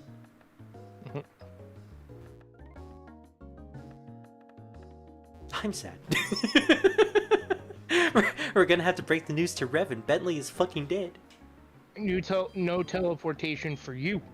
Teleportation, yeah, shibbity-boo. I mean, I could use teleport right now, but what's the point? Mm-hmm.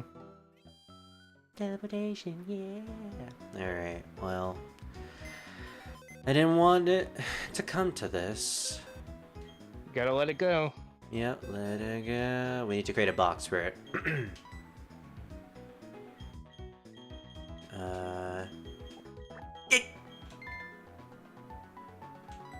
What wallpaper should we use?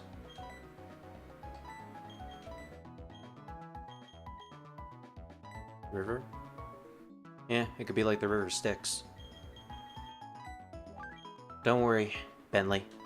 Sharon will take care of you. He was so young. We'll never be able to use him again. Mm-hmm. Oh, we need to find a replacement for him. No, I wanna move Pokemon.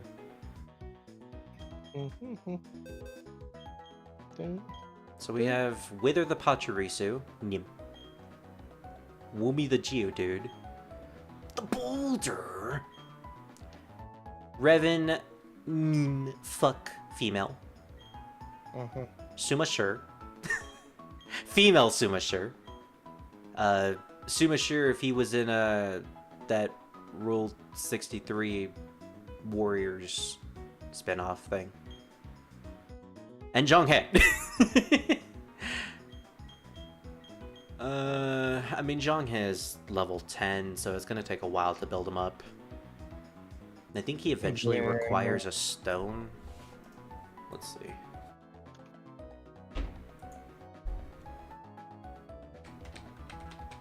Badoo. Do you use a Bulbapedia or Cerebi? If any at all. I use Cerebi.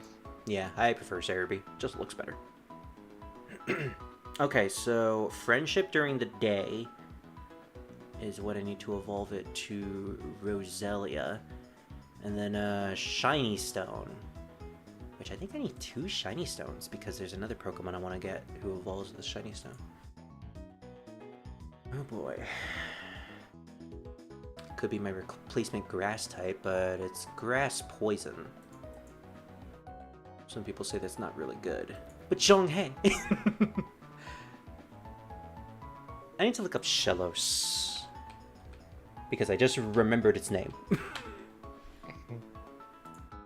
You said you needed 2 shiny stones? Yeah, Shiny Stones. Gotcha. Alright, level 3, we evolve into Shiny, your stone. Gastrodon. Oh, well, thank you. I'll take it. Let's see. I mean, I'm eventually gonna get the Rotom. Yeah. Which is, what is it, a electric ghost type? Mm-hmm. That's something. 205. I'm gonna look around to see what other routes we can go to. Turn City. Alright, we can go to Route 211. 2 spoopy 5 me. 2 spoopy 5 me. I love that. It's spoopy, but not spoopy enough for the likes of me. It's spoopy just right. Alright, so if we go south, we can get to a route with a decent amount of Pokemon. We already got 2 of the Pokemon that are in that route, so we can either get a Machop, a Gligar, or a Kricketune. I actually really want the Gligar. Gligar is really good. Ground flying, it means it completely negates electric types. And it's actually good against its own typing, ground type, because it levitates in the air. We can even hunt during the morning, day, and night, because those are the only Pokemons we can find. Alright, I'll consider that. Later on, we'll go to Route 207, and we can find Machop or Kricketune. Ooh, okay. I think I might actually wait until I get to Route 207, and then I'll catch something in Route 206, because I can potentially either find the Machop or the Kricketot. If I find the Machop, then that takes it out of Route 206. If I find the Kricketot, I can evolve it into Kricketune, and that takes that out of Route 206, which means a better chance to get a Gligar. Maybe.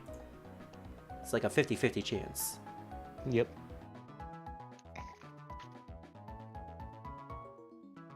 Okay. Well, at this point, I don't really have many options, so we're just gonna have to make do with what we have. So, yeah, I really don't have any grass-type options. I didn't mean to exit out, damn it! I didn't mean to deposit, damn it! I didn't mean to move, oh wait, I actually did mean to move. Shellos! My buddy! Sumasher! I'm not gonna use Wither, because I already have an electric type with Retro. And plus, I'm already gonna I'm gonna get a second electric type with Druid. What am I? You can change it. True, yeah.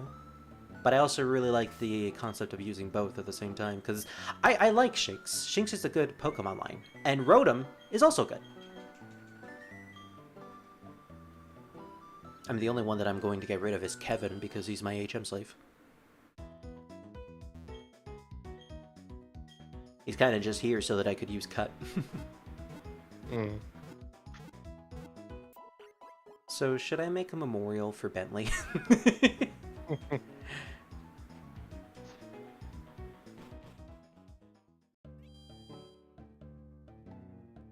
Did I stutter? That was a question. I just realized, how much money do we have? We should probably buy some potions. Yeah. I'm worried that we may need more.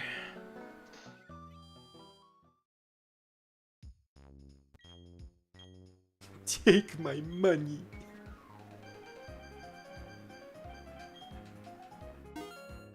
I'm not disappointed or anything. I also just realized that I've turned animations off in this game. But considering the fact that Platinum is so slow, like battles are really, really slow in this game, I think it's probably best that I keep them off. Maybe I'll turn them on for gym battles and stuff. You know, important battles. Fuck you, Looker, you should have helped me. I'm sorry, I'm too busy in disguise over here.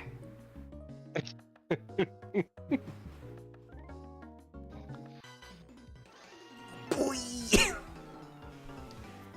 Why, thank you. We love it when Pokemon come to us to donate. Oh, we love it when Pokemon come to donate Pokemon. We love it when Pokemon donate people. Well, technically, we did come from Pokemon. Humans. Pokemon were the progenitors of humans, apparently. At least that's what the weird library in this game says. Although it also says that Pokemon and humans also were in marital relationships back in the days. So yeah. Miracle Eye. It's the Millennium Eye. Enables the user to hit a dark type with any type of move. Ooh, okay. That's cool, but that requires a turn for setup. Maybe we should have used it. Fuck it, this is a dark type. I keep forgetting that Skunky is a dark type. What do I even do here? It's a dark type. And a poison type. You know what would have been good for this? Bentley! I don't have Bentley anymore. Alright. Let's settle for Retro. Bite him, Retro. Although maybe you probably shouldn't bite the skunk. Wee.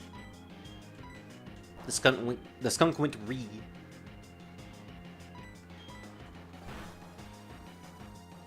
Yeah, maybe using a dark type attack on a dark type Pokemon probably wasn't such a good idea. Krogunk. That is poison fighting.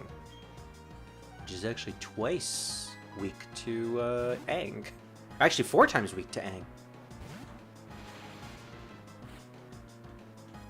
The best thing about Kadabra is it's really powerful and also really fast. So it will usually always go first. Yo! Let it run away. Revan! Bentley's dead! Who? Bentley! Who? The starter that you chose! Oh. The grass type starter. How the fuck did you lose the... Look, it was a Kadabra. I didn't think it would kill it in one hit. You got killed by a fucking Kadabra? Kadabras are powerful, man. No, they're not. They're Yeah, cowards. They run away. Well, no, they really are powerful. At least They are if they use confusion on you and it actually flicks. Which Spirit. it did. I'm just... I'm just disappointed at this point. Yeah. I'm sorry, Father. I failed you. Like... I don't know what to say. I'm sorry, okay? I feel bad about it too. Especially since he was like level 20. I took so long to level him up. This is the fucker. This is the fucker right here that used the Kadabra. But it's okay because we got revenge by using my own Kadabra against him. Which also almost died.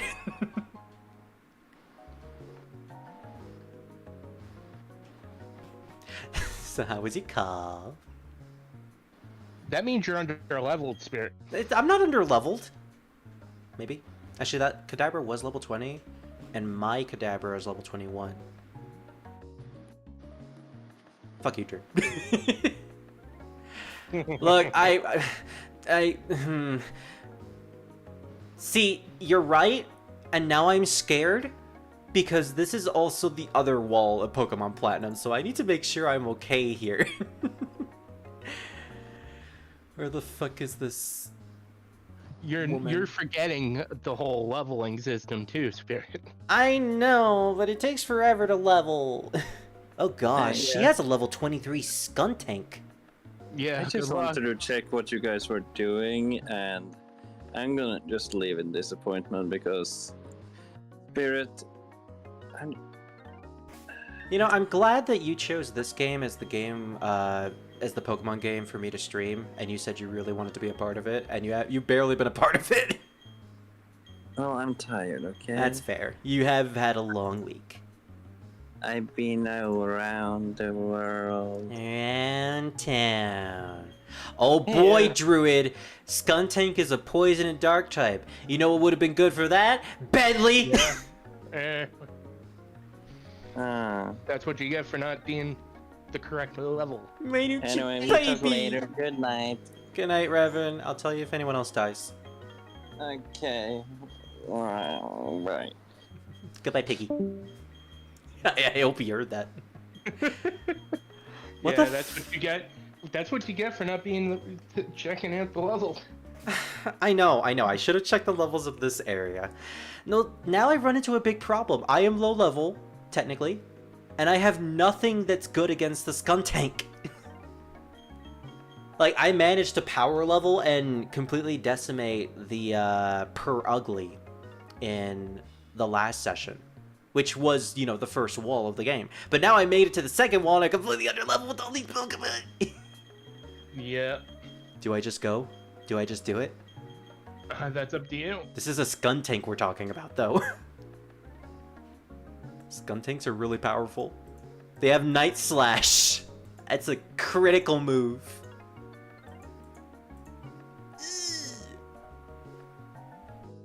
What are dark types? But insignificant pile of bones. Hey, there's no rule against knowing what your next opponent is coming up in a Nuzlocke, is it? No, not at all. Unless it's a blind Nuzlocke. Well, a blind, you'd be SOL. Yeah. Yes. Which, I mean, to be fair, I did a blind Nuzlocke of Scarlet, and I had a couple of deaths, but for the most part, it was pretty good. Alright, so dark types. Dark types are weak to bug. I don't have a bug type, do I? I don't think so. Is there a type That's another type that I don't think we have. What I is mean, it? not in this game, but like have seen. Maybe there are types of this. Are there any ghost bug types? Ghost bugs? That's a good question. Let's see. Ghost bug. Oh wait, I have this list open on my phone. Yeah, because I don't know if there's any ghost bug types. Let's see. Let me scroll through the list again. There might be. I'm just not aware of it. Yeah, because they have a lot of typings. Mm-hmm. A lot of grass, especially in the later series. Wait, what am I thinking of? Shedinja. Wasn't Shedinja a ghost? Yeah, Shedinja. The only ghost bug type. It's also the only Pokemon with 1 point of HP. You know about Shedinja, right?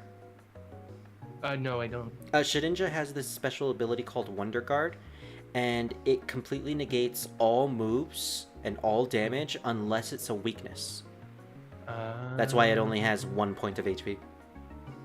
Gotcha. So you have to hit it with either a fire type move, dark type move, flying type move, and I think that's it? What is it? Let me see.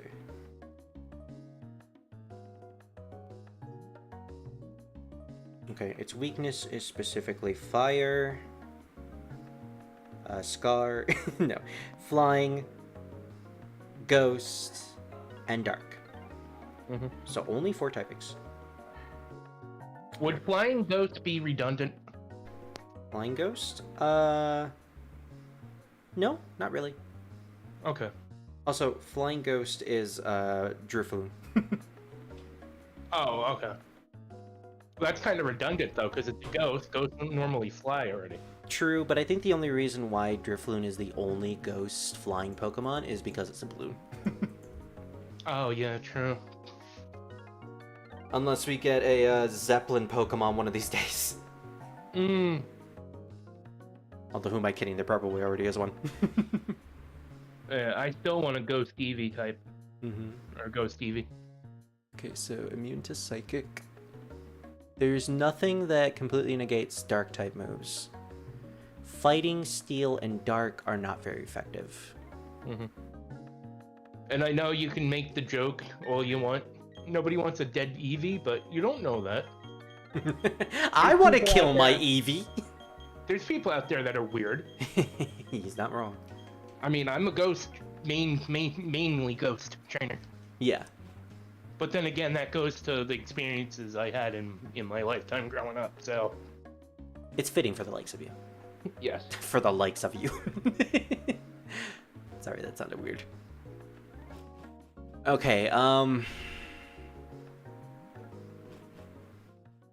even if I go get the Rotom will still be weak to Dark type moves. So the Rotom isn't the way to go.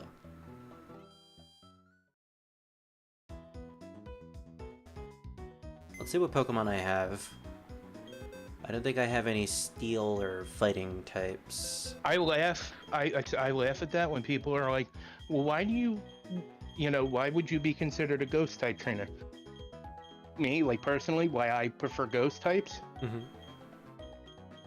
Because I had 3 experiences in my life where I had paranormal situations. Yeah. So. Which makes sense for you. It's why you're so attached to them. Mm-hmm. Okay. I think I'm just gonna have to level grind.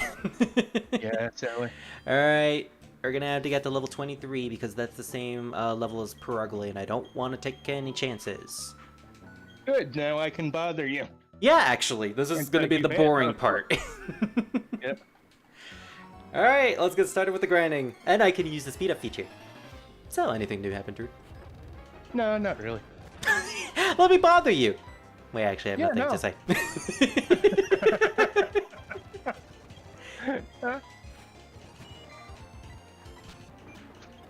I'm thinking of getting, did I already say I'm getting Dinosaurs 9 sometime soon? Yes. Okay, Yes. good.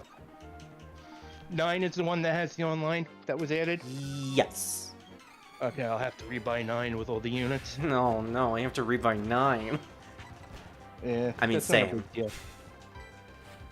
Well, yeah, I mean, I like 9. It's a guilty pleasure. Man, I can't. This chicken is not defrosting. Oh, no. When did you take it out? This morning? 3 o'clock. 3 o'clock. 3 in the afternoon? Yeah. Oh. Yeah, 3 in the afternoon. Oh, you're supposed to take out chicken early in the morning if you're going to cook it. Yeah. Because it takes a while to defrost things. Do you have a microwave that can defrost? I have a microwave. Hmm. Inverter turbo defrost. I never really trusted microwaves with defrosting, but that's just me. Yeah, no.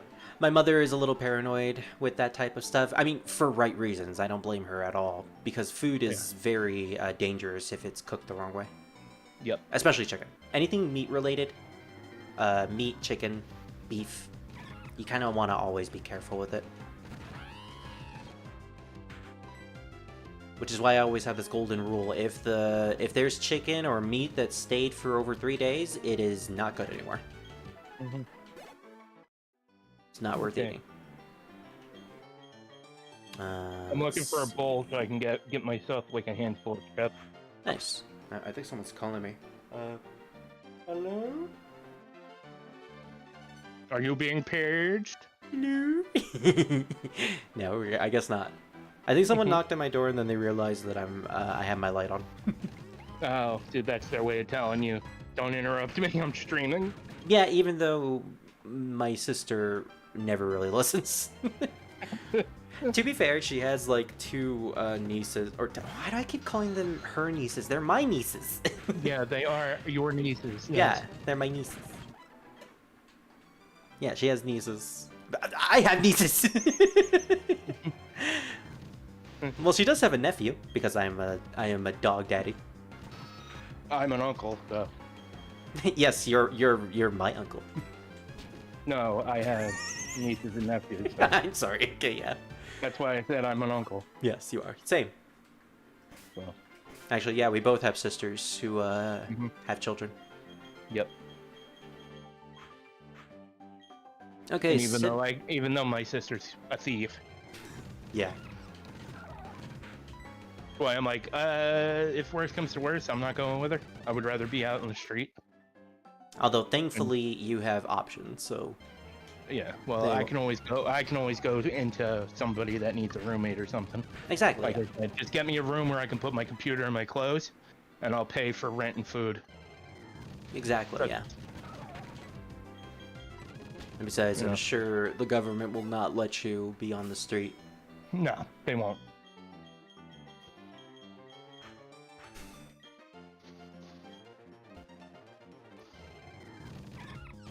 Yeah, Zubat is unfortunately a little too weak at the moment. My case manager even said he can find me a place that needs roommates. Oh, that's good. I was told gonna him it's not a like a group home situation. He said, but it's not public housing either. He said that's the last option. No, yeah.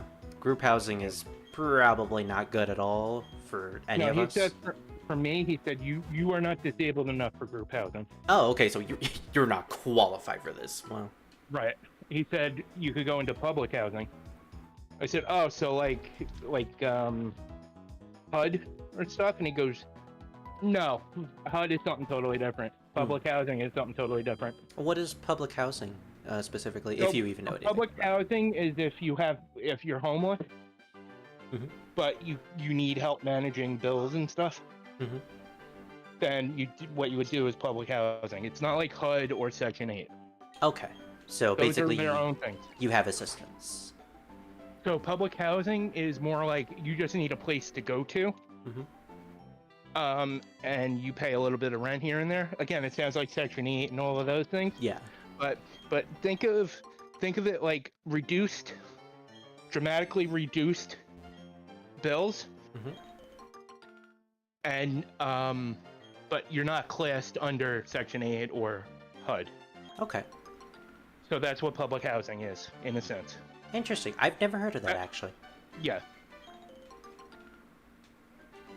Well, I'm glad that there's so many options out there for people who genuinely need housing.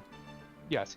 He said, my case manager said that it's not like Section 8 because you won't be classed under it. So there's that. And you don't have to pay a lot of bills. So again, it's one of those things where it's like, you're still under like Section 8 sort of, but it's like a deviation from Section 8 or HUD. Yeah.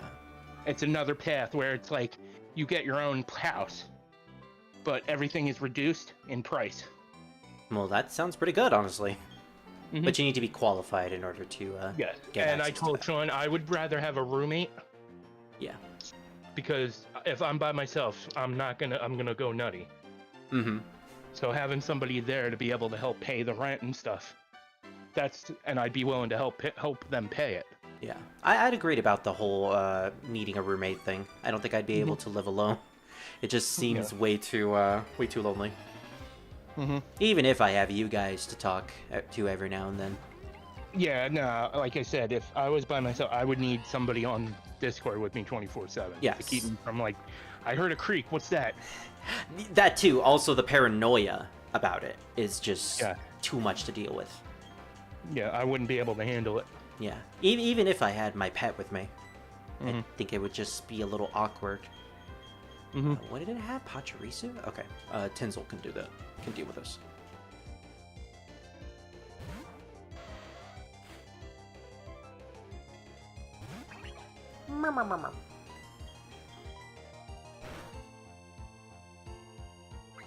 I like how Scar got the apartment with fire, and he's all happy about it, and then the next day he immediately starts worrying about everything, like thinking about his life choices and being existential. Like, dude, everything's okay.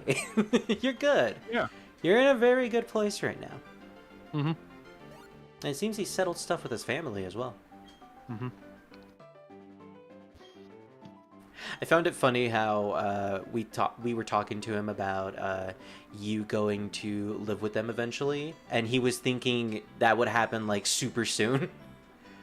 Like immediately as soon as they get the apartment, it sounded like Scar was thinking you were going to move in then and there. No. Yeah, I heard the confusion in his voice.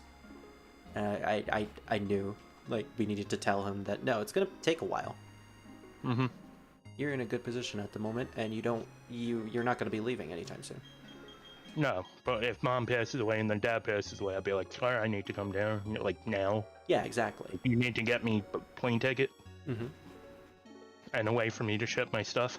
Which he is definitely able to. And if you if you guys need help with like financial issues, like how to get you there with the plane ticket, then just ask me. Like, I want you down there just as much as Scar and Fire would as well. Mm-hmm.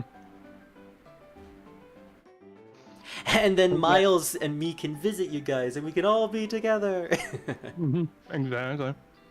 That didn't actually occur to me. Like, yeah, we can all potentially visit you and Scar and Fire, and we'd be like the 5 amigos. Mm-hmm. And then I teleport Revan from Norway, and he'd be able to finally visit Fire, and Scar would be livid. I can't believe this entire week, including the weekend, I have done nothing but tease Scar about Revan. And Revan has been simultaneously teasing him as well, telling me to tell Scar things. And I love the fact that Fire is just going along with it. I meant it when I said that both of them would really like each other. Yeah. And I think Scar is 100% jealous about that. Yeah. But at the end of the day, the important thing to always remember is that we're all just kidding. Yeah, exactly. Especially Fire, she would never do anything like that to Scar. She's like me, she's a teaser. Yep. Why am I not using the speed feature? I just realized that. Thank goodness for emulation. I remember doing a Nuzlocke of Pokemon Heart Gold a couple of years ago on an actual 3DS, and oh my gosh. Not only is the game as slow as Platinum, but grinding in that game is so annoying. Have you ever played Gen 2, Gold and Silver? I don't believe I have. It's the one in Johto. And see, the problem with that game is the level scaling is completely broken. It is not balanced whatsoever. You get to the end of the campaign, the Elite Four, and you know, you're usually supposed to be like in your level 40s to 50s for the Elite Four. Sometimes 60s even, if the Pokemon are that tough. Most of the wild Pokemon you can encounter in that game at the Elite Four in Victory Road are like level 20 to 30. Really? The final gym, I encountered nothing but level 20, sometimes level 15 Pokemon. It takes forever to grind in that game, and if you're doing a Nuzlocke and you lose Pokemon throughout your journey, you have to spend like a good day or two grinding up one Pokemon. That's what I had to do. I lost like I think it was a Cloyster, and one of my ground types right before the final gym. And that gym is a dragon type gym, so you know it's difficult. So I had to just grind outside of the city constantly for like 3 full nights just to have a team that can deal with it. It was a nightmare. Which is why I am so thankful that I am doing this on an emulator. I have no shame whatsoever in playing Platinum Nuzlocke on an emulator. And when I eventually get to Heart Gold and Soul Silver, I will be livid!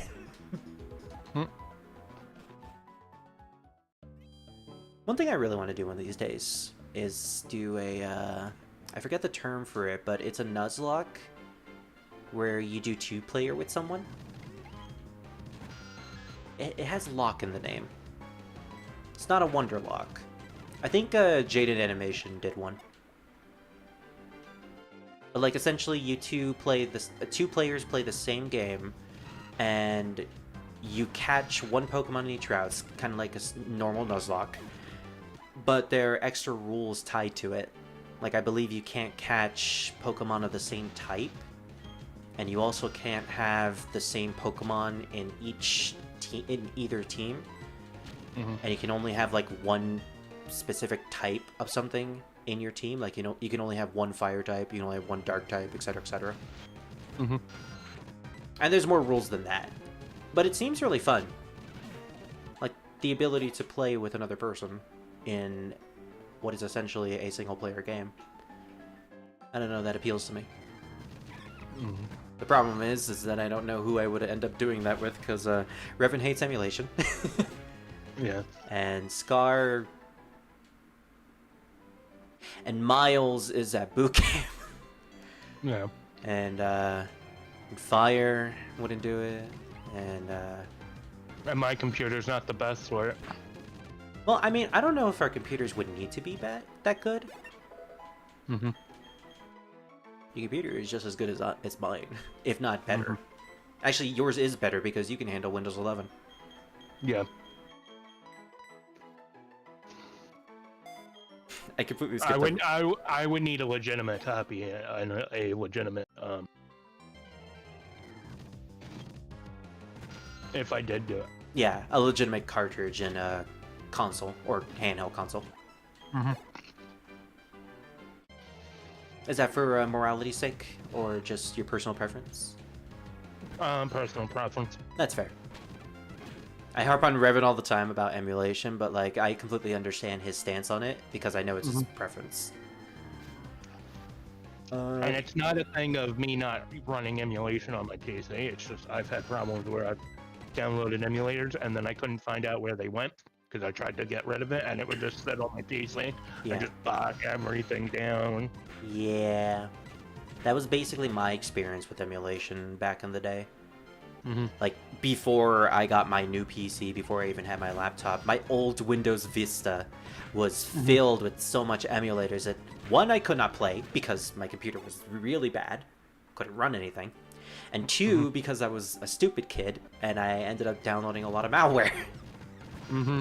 And again, I was the kid who used LimeWire all the time. Mm. That's where I listen to all of my Sonic music, and my 3 Days Grace, and my Linkin Park, and my Fallout Boy. Yeah, I was that type of teenager. Yeah. I was into the usual butt rock and casual metal / rock groups that are popular with the teens, and Sonic the Hedgehog. That's a good combination. I mean, Sonic the Hedgehog, early Sonic the Hedgehog in the 2000s, had a lot of rock-centered music, especially with the vocals. You've listened to a lot of vocal music from Sonic the Hedgehog, right? Or I assume any.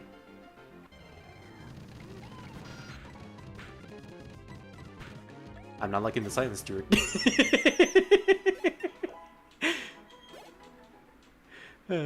Oh, it's happening! It's happening! I completely forgot that we're at this level. Yeah, we'll be alright. Yeah, I'll be alright, Mo.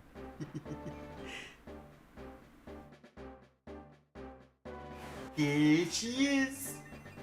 Oh wait, I should probably do this.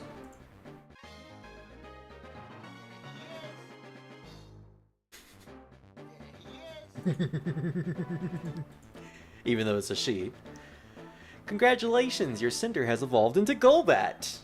Finally, now she's even more powerful, especially against living things. May or may not use her against the Skuntank. Capable of taking hits and likes sweet foods. Pokemon is protected from flinching. Hmm. Not bad. I could potentially use the wing attack. That's probably its only good thing. Leech Life is a bug type move. And Skuntank is weak to that. Problem is, Leech Life is bad. We'll level up Golbat a little bit more. Let's look at our TMs real quick. We have the obvious return, Rock Tomb, Stealth Rock, which I'm actually gonna save. I was gonna give that to Bentley, but I can't anymore. I had a strategy and everything. Grass Knot. The user snares the foe with grass and trips it. The heavier the foe, the greater the damage. Yeah, not really any good TMs at the moment. Oh my gosh, I love her sprite from the back. She looks so funny. Cynder is such a funny Pokemon. if we can level her up enough as well, and use her enough to max out her friendship, she can potentially also become a Crobat. But that might take a while. Ooh, Dustox! Dustox. I think that was the voice Dustox had in the anime. Which is pretty cool.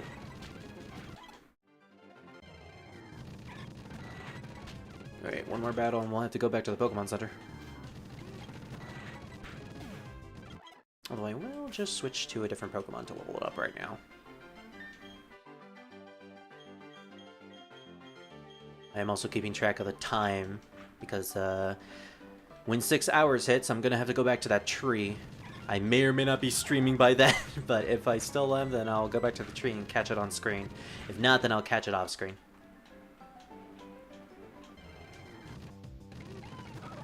If it's going to be a grass type, I might actually use it depending on if it's good or not.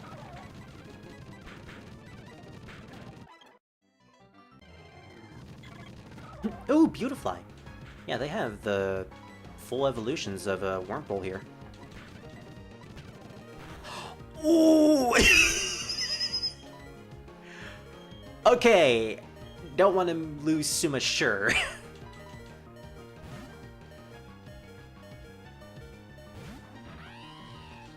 Don't you just hate it when you're doing a Nuzlocke and you're grinding and then you lose the Pokemon during your grinding session? Especially since the Pokemon was important to your strategies. Like the fucking Cloyster in my Heart Gold Nuzlocke. I'm still salty about that, by the way. The important thing about that, though, was it was the first time I was ever going to use Cloyster. Because Cloyster has always been a favorite Pokemon of mine ever since I was a kid. I like its design, but I could never actually use it in a game. Because either one, it's tied to a version that I didn't have, or two, I just had other water types that were far better. Because water type starters were usually my favorites. Or the Staryu Starmie Pokemon are usually my favorite water types. So I never found a need for Cloyster. And the fact that it was a water-ice type meant that it was actually super effective against dragons. So, oh my gosh, finally, a Pokemon who would be useful against Lance, and I would have an excuse to use Cloyster. He's so cool! And then he dies. Like, not even a couple hours into when I got him, he dies. I was so mad. You know what else is making me mad? The fact that these Badoos keep using paralysis on me. Maybe I should just stop using Sure. But he's gonna get a level, so... Ah, that was super effective for some reason. Or just did a lot of damage. Ooh, it's actually getting late in the context of the game. I love the speed up music, it's so funny.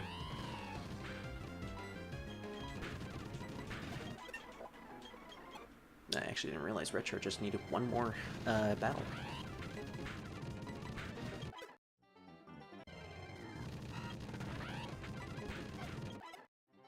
Yeah, this may be a bit of a pain, but, like, again, at least it's better than doing it on actual hardware. Gosh, I feel really bad for Frozen. He plays on actual hardware for pretty much almost all his games. I think occasionally uses emulation, but it's rare. And, like... I think I mentioned to him at one point about doing a Nuzlocke in a stream of his, and he seemed apprehensive about it. And now I see why. Now I understand why. Excuse me, why am I not able to do this? Again, it's not a thing of we don't want to run the emulator computers. It's just we don't want malware and spyware and whatever else that emulator may or may not have hiding. Yeah, and also the fact that it takes up a lot of space on your PC. Mm-hmm. Why is none of this hitting? Oh, because I'm paralyzed. I am fucking stupid. Oh, I keep missing my attacks. Where are they working? Oh, because my Retro is currently foaming at the mouth on the floor. I'm good Retro isn't here anymore.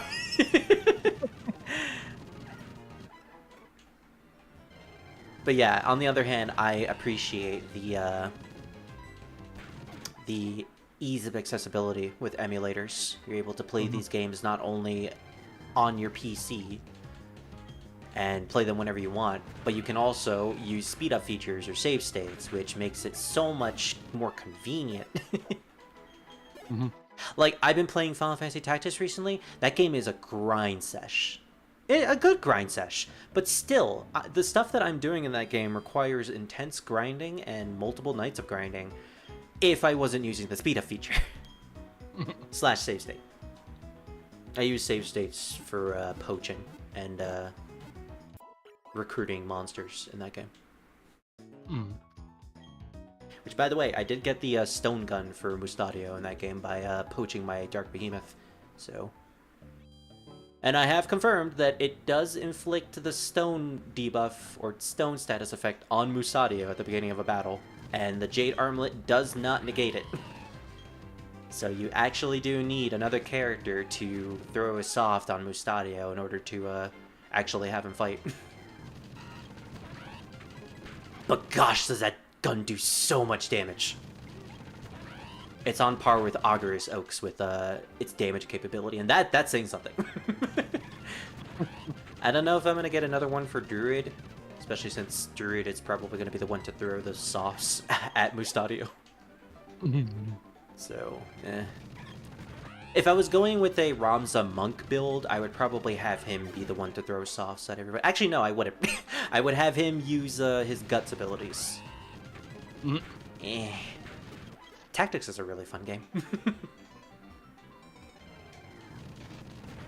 I think it's fair to say at this point that Tactics has become my favorite Final Fantasy game. And that's a big thing to say considering how large this series is and how much I love Final Fantasy VIII. It's pretty much beaten Final Fantasy VIII at this point. So much so that I'm actually thinking of replaying it in a couple of months, and also forcing Maluki to play it. When I play the PSP version for Tactics, I'll do it in a voice call, so you can join me if you want. Oh, okay. Because I figured now that I've actually gotten through the game, I might as well just do it for funsies and, you know, just chill and vibe with friends while playing it.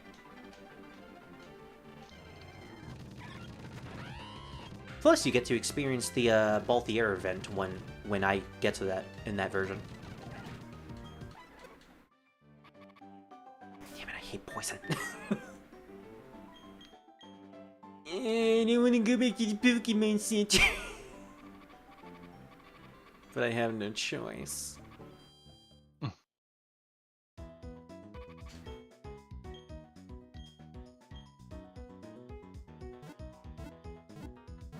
One thing I will say about Pokemon games is despite the fact that Game Freak has this incessant need of removing content with each new installment, the stuff that they do keep between installments, those are good additions. Like the ability to use HMs and remove them from Pokemon, which you can't do in the earlier games. Or the infinite using TMs. That is amazing.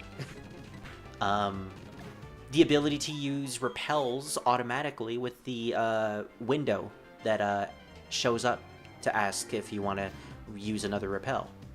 In this game, you gotta go to your menu and use another one, which takes like 5 seconds. It's convenient. But one thing I really like is the fact that they completely remove the poison effect when you're roaming around the overworld. No longer does it actually hurt your Pokemon. I think that was an introduction. That was introduced in Gen 5? No, I think it was actually introduced in Gen 6, which score 1 for Gen 6.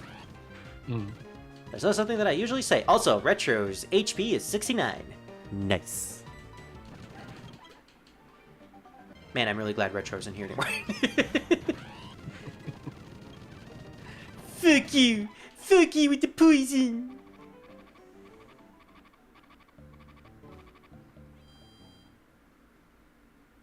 Meanwhile, Pikachu is just staring at me, judging me. Why'd you let that Bentley die? Why'd you let your starter die to a Kadabra? I thought Kadabras were supposed to be easy. Why didn't you stay as Kadabra? You could have easily taken care of it. Why do you suck so much? I don't know, Pikachu. I don't know. Voices.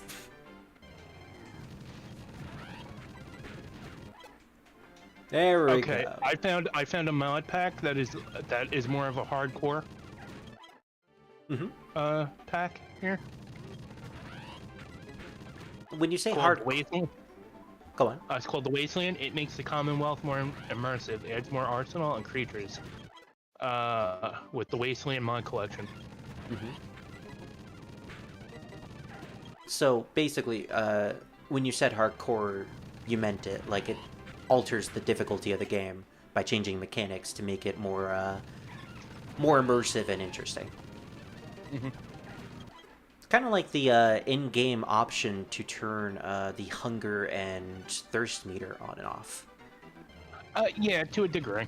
Okay. That's pretty cool.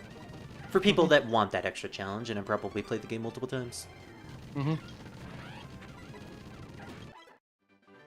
I like it when games implement those type of features, especially when they're official.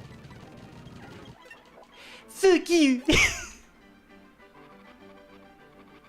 It's a 20.1 gigabyte mod pack. Yeah. You ever thought of getting an external hard drive?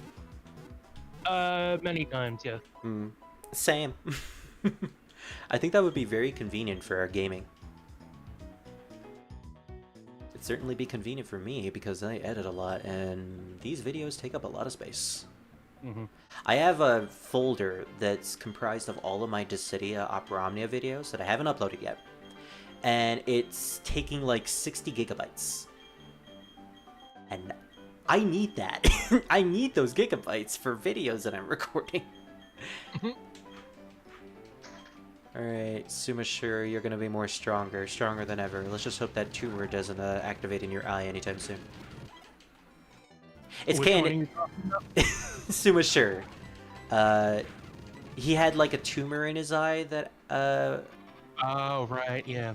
The one that uses the fencing sword. Yeah. Right here, yeah. And the one-eyed mask. Okay. Which I thought was pretty cool. Made him look like a character from the Phantom of the Opera. Which I think is the vibe that they were going with for him. Okay. But yeah, in history, he had a tumor in his eye, and right before he passed away, he had a surgery performed. But unfortunately, a rebellion happened at the time, so he took part in quelling the rebellion, but that caused his eye tumor to aggravate, and that resulted in his death. Okay. They don't touch upon it in the Dynasty Warriors games, unfortunately. Yeah. Usually he gets hit by an arrow, and that causes like a wound to his eye. Okay. But yeah, he was a very sickly fellow in real life. Sounds about right.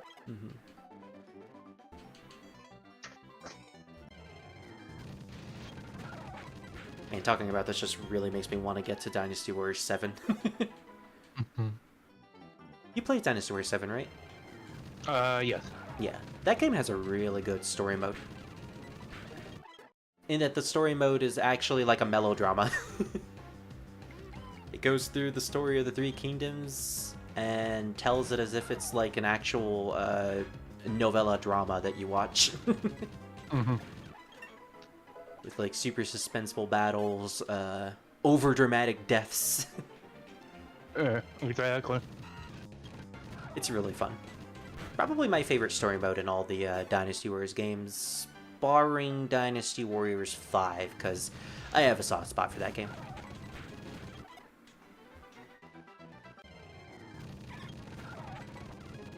The game is also similar to Samurai Warriors 2, where every single character has their own story mode, and it's pretty expansive, and all the characters have their own exclusive endings, and sometimes cutscenes too. Samurai Warriors 2 is probably one of my favorite Warriors games in general. Have you ever played Samurai Warriors 2? No, I don't believe I have. Okay. Which one was it? Samurai Warriors 2, that was the game that introduced post-Nobunaga stuff, like Ieyasu. No, I don't believe I did. Ah, okay. It's a shame. I didn't get into Koei games.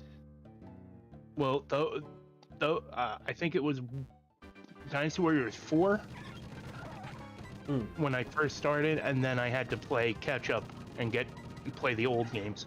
Yeah. Well, that was pretty much me as well. I only got introduced into the series when Warriors of Retro 3 Ultimate came to Xbox One. No, I got into it around Dynasty Warriors 4. Yeah. Because I had a friend that played the series, Yeah. and he let me borrow 4. That's cool. And then I'm like, no, I think I like this. I'm gonna have to buy it. Nah, I think I'm gonna keep this. Thanks. Yeah, no, I gave it back. On Yeah, of course. But I like the mental image of Drew just like, yeah, I'm gonna keep this. Goodbye. But you two still stay as friends. Well, no, he moved on. I moved on. Yeah. But still, it did lead you to discovering the series, so that's cool. But yeah, Samurai Warriors 2 is my favorite game. It just has a lot of content. It's like Dynasty Warriors 4 and 5, but the combat is much more refined. And it actually feels like the officers are an actual challenge. Gotcha. Also, the music and the story is also really good too. I'll show it off for the channel one of these days. Okay. That's probably the next Samurai Warriors game that I'm going to play after I finish with all the 4 games. And you best believe I'm going to do that in a voice call with you, because I want to show it off to you specifically. Gotcha. It also has one of my favorite Nobunaga voices, even more than the Japanese voice. Mitsuhide, what do you desire? Is it my head? If you're wishing to kill me, then just do it. Is that so? He says "is that so" a lot. I think that's supposed to be his catchphrase. Because like in 2 Empires, you get like these special scenes with characters that have connections to each other. So like Nobunaga and No, they have like a conversation, Mitsuhide and Nobunaga. And I think like there's this one conversation where No like professes her undying love to Nobunaga. I love you so much, dear. I would even die for you. I would kill the entire world for you. And Nobunaga at the end, his only line is just, is that so? And then he does that for everyone else. Like Mitsuhide, I am loyal to you and you only. I will never betray you. Wink, wink, nudge, nudge.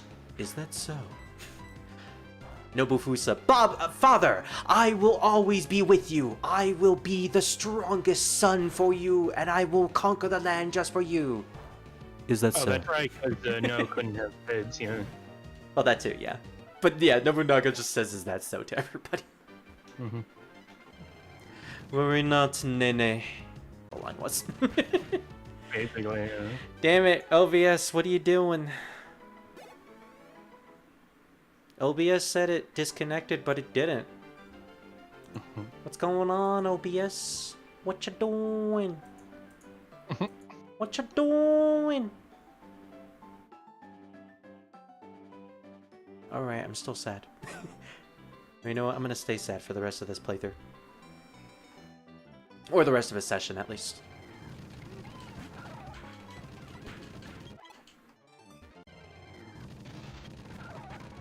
Samurai Warriors 2 was also the game where they finally gave Okuni a decent voice. I don't know if you've played or seen Samurai Warriors 1. I'm going to assume not. But like, in that game, you know Okuni, right? The girl with the umbrella? I believe she's like the progenitor of no dancing or kimono dancing. Gotcha. But like she had this really weird voice in Samurai Warriors 1 where they tried to go with they tried to replicate the Japanese voice, which I just got something here from Steve Ram. oh, It says here $4,411 checks to all on Social Security can go out with extra COVID funds. really? 4,000? Yeah, what's this about? Yeah. That sounds like a lot of money, but also sounds suspicious. Yeah, there's some catch to that. Yeah. Like, will I sacrifice something if I get the money? Am I losing my security if I take the money? Okay, so there's a COVID money tracker he's talking about. It says here, explore the data and track the trillions of dollars on federal spending, tax cuts, loans, grants, and subsidized, authorized, and dispersed in the wake of the coronavirus pandemic and economic crisis. You might get a thing under your video. Sorry about Nah, that. that's fine. Probably not, because we've mentioned that before, that name before, and it never popped What's up. Well, he posted it 4 hours ago, but I'm gonna... Here. Okay, so 5.9 trillion and 6.2 trillion, I'm saying. Wow.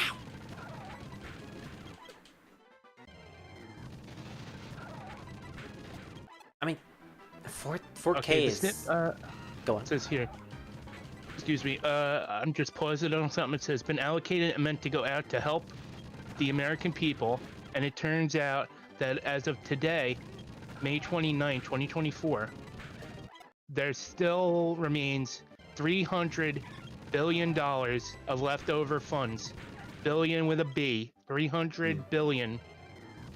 Now, what could be done with this money? Who could it help? And will Congress actually do with it what they meant to do, which was to send it out to help the American people? And with the current standstill of what's been happening in the world climate, I don't have any hope. And then Biden said something on the 22nd. It said here, we should also increase monthly Social Security checks by $200 a month as proposed by Senator Wyden and colleagues. Seniors and people with disabilities are uniquely at risk right now. Yeah. I remember mentioning that before. Hey, if he finds a way to use that and is like, here you go, everybody that's anybody disabled and elderly, here's an increase. Yeah, I mean, good for us. Good for Yeah, everyone I'm still not voting for him. He can increase my yeah. money now. I'm still not voting for you, dude. You destroyed the economy. Exactly. Sorry. Which, by the way, bringing up voting, my tribe is currently going through voting at the moment. Yeah, guess who can't vote? Because they technically aren't registered as a tribal member. You? Yeah. I tell you, man. I can vote. I tell you, man. I don't have to. See, I can vote, but I don't have to go to jury duty. Same. What's weird is I got a notification for jury duty like last year, and I never went to it, but I never got in trouble. I think it's probably because they sent it not knowing my current status, realizing it, and then they never send like a notification like apologizing or anything like that. Yeah. It's a little awkward. I don't really get what happened. But yeah, dude. So that's basically what the thing is. I'm looking forward to finding out more information on whether or not it's true. Because at the moment, I'm not holding out my heart for it. I'm not either. Yeah. At this point, it's just... It's just like video game rumors. You never know if it's real or not. Just gotta wait until it actually is confirmed. Yeah. Yeah, man. It gets tough sometimes, not technically being recognized as part of the tribal recognition. So I don't get any of the benefits that come with it. And those benefits are actually pretty good, like free dental and actual healthcare. Especially, last year when my brother needed this really big surgery on his teeth that would have that costed like thousands of dollars. I think like 10,000 and above. Mhm. And because he's technically not recognized, he gets no support whatsoever. And Scarlet is streaming tonight. Ooh, nice. Feel Hopefully I free get- to watch it as well. She will be streaming at 10. Oh, okay. Well, PM. long before I'm done. Yeah. I'm thinking of making the Skun Tank the last thing we're gonna do today. Gotcha. Especially since I need to record some more Samurai Warriors tonight. You know, Yeah, when I'm gonna download. I think once I'm done with doing my stuff for Borderlands, I think I'm gonna download that mod pack. Yeah. And maybe get rid of some other things on your PC to make some room. Yeah. So, my Pokemon are at level 23, but that's the same level as Skuntank, so I'm scared. I also don't have access to X items yet, so I can't, like, cheese this battle. I can't use, like, multiple X defenses and just Okay. turn my Pokemans into tanks. Gotcha. Don't mind me hopping on Borderlands. No worries. I'm doing grinding, you're literally not missing anything. And even then, I'm reacting to what's gonna happen, so... Gotcha. Yeah, no, I have my list of guns that I have to hunt down. Doesn't matter what guns you use in Borderlands 1 if you ever decide to get it or have me get the Pandora pack for you. Yeah. I will have to help you get the gold guns for Borderlands 1 because there is a trick to it. You need a character on Borderlands 2 and you need a character on pre-sequel before you even start the Game of the Year Enhanced. It's just so strange.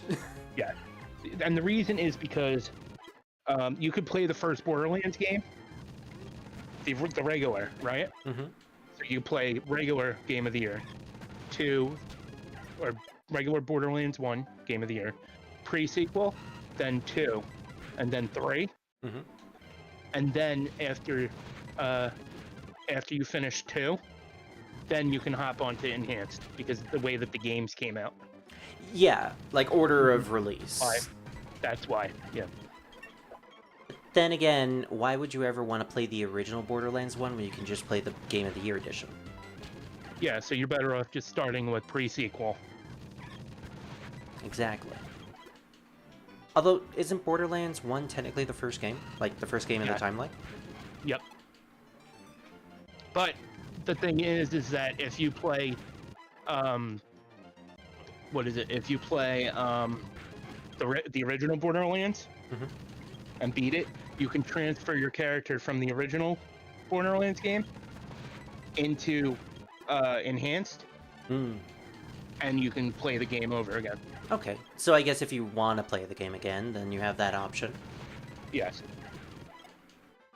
At the end of the day, I just feel like it would have been a better idea to make that content DLC, so that if you wanted to, you could just buy the guns like then and there. Yeah, but it doesn't work like that for Borderlands. Yeah, you have to go through this long process. Ooh, Psybeam! Great, that's better than Confusion. Mm-hmm. Yeah, pretty much just a better Confusion. I'll Yeah. get rid of Teleport. No, actually, I want Teleport. Mm-hmm. Yeah, okay, so I need to say this because I just realized it. Miracle Eye allows me to hit Dark-type Pokemon. Why would I want that when Dark types do super effective damage to me? Especially since I'm a Kadabra. I am extremely weak, like physically weak. One hit and I'm basically dead. Right. That's one thing about Revan. What Revan said was true. Kadabras are very squishy.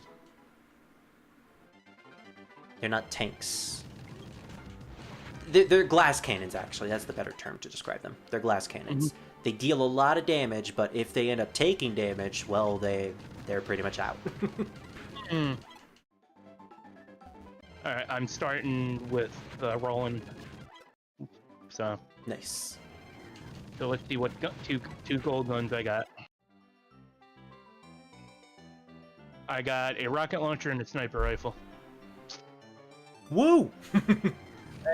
Not the best for him. What's better for him is combat rifles and shotguns. Well, I much prefer using combat rifles and sniper rifles, but the rocket launcher sounds pretty good. At the very least, sounds pretty good. I don't know if it's like actually good in that game. Oh, and you can get those gold weapons again in in the what is it, later on when you go to fight the boss of Borderlands 1, like the end game boss. There's a way to glitch the end game boss so that you can, if you don't get it, you just exit out, pop back in, and then reload the same save with the boss defeated, and then you can farm the chest. Nice. And there's like glitches and stuff still in the game in the enhanced version that was left in there. Yeah. You can farm General Knox's weapon thing, and there's a glitch where you crouch and you like sort of inch your way towards the door.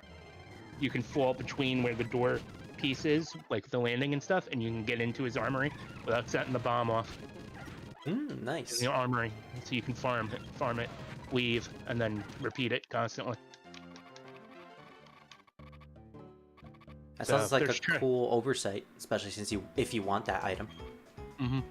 I'm guessing it's a rare item to get. No, it's a glitch in the game that was left in there intentionally. Oh, okay. You can farm the like Pearl Essence and other guns and legendaries. Well, I'm glad that they kept it in the game so people can make use of it. To me, that just sounds like they knew it was a pain to grind for it, so they just gave you like an out for it. If you know about this, then you can use it. Yes, because when you go in there, you're under a time limit, so you can only grab so many guns, and you gotta like quick pick them all up real fast. Yeah. And you can replay that, right? Yes, you can. Okay. You can do it. There's the regular mode, and then there's playthrough too. But they make it more convenient for you with this glitch. Yes, That's cool. and you're better off just waiting until playthrough 2, because then you can max out your character. Yeah. So. Someone messaged me. Who was it? Oh, it's Fire. What's up? You're watching. Okay, let's see. Yeah. Ooh. Oh, it's gotcha. Yep. All right. Nice. Oh, you see, that's what I would do with marshmallows. I'm really glad I'm not sharing my screen on OBS. Oh, imagine if I was. Oh boy. Okay.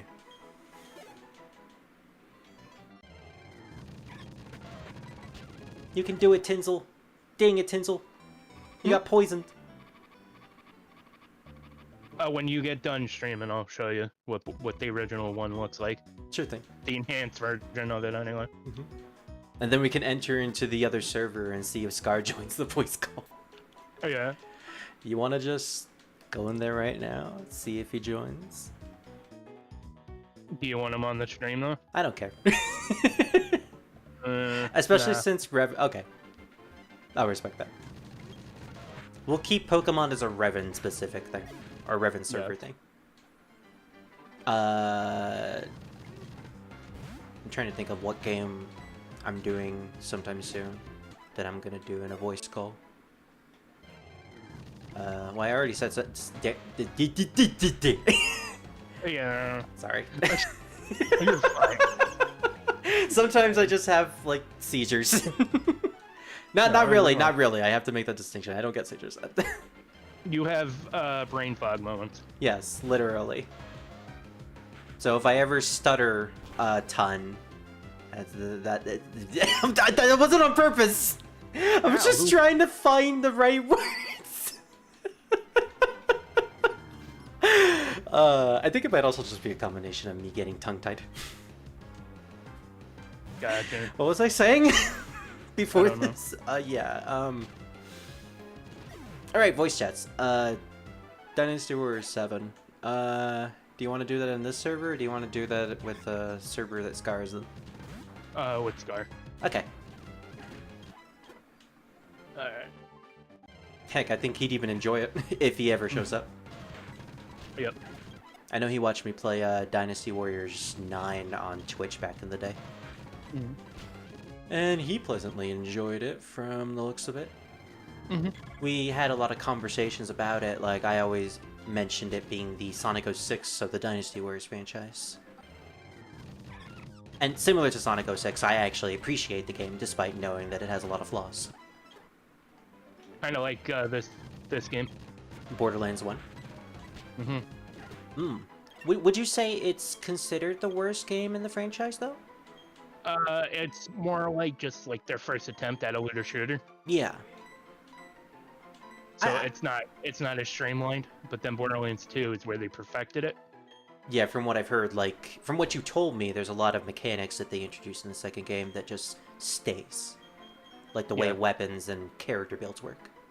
Mm-hmm. I wouldn't really consider Borderlands 1 to be similar to Dynasty Warriors 9 and Sonic 06, because, again, you mentioned it, it's their first attempt. So, I think it has that first attempt syndrome, where they don't exactly know what they're doing, so they're experimenting, and obviously everything in the game is new to them. It's like Metal Gear Solid 1, where it's their first attempt at a 3D... No, that's incorrect. Well, I know... I was... See, I knew you were going to correct me. Which is why I needed to get that out as fast as possible. But you're right, though. You're right, yeah. It's technically not the first Metal Gear game, but it's their first attempt at a 3D Metal Gear game. Yes. So, of course, it has a lot of blemishes. That's why I'm hoping they remaster those first two. Me too. I'm hoping that's what 6 will be. Especially... Where we play as Big Boss fighting Solid. I would rather see it from that side, that perspective. Have it be like oh, what's a good example of a game that has two characters with each having their own perspectives? But it could be like that. You could have one story mode where you're playing as Big Boss's perspective, and the other story mode where you're playing as Solid Snake's perspective. That could be fun, especially since Metal Gear 2 does a lot with Big Boss off-screen, so you can incorporate a lot of off-screen stuff with him. You know, original content. Maybe him creating Outer Heaven in Zanzibar Land, or even taking Zanzibar Land for himself. Or you could remake the Acid games and make them actual canon. Nah, with those storylines, I don't think they'll fit anywhere. Well, you could tweak them and edit them. Then I don't know, man. Acid 1 had a very Acid-like story, which was very fitting. Although Acid 2 had some good premises. I want to see the combat come back. Yes.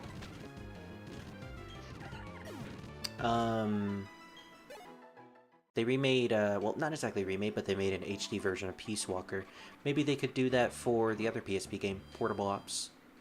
Yeah, maybe. Especially since, according to you, it's technically canon.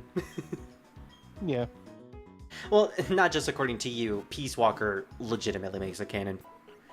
It's just... And then, the game where we learn about, Null.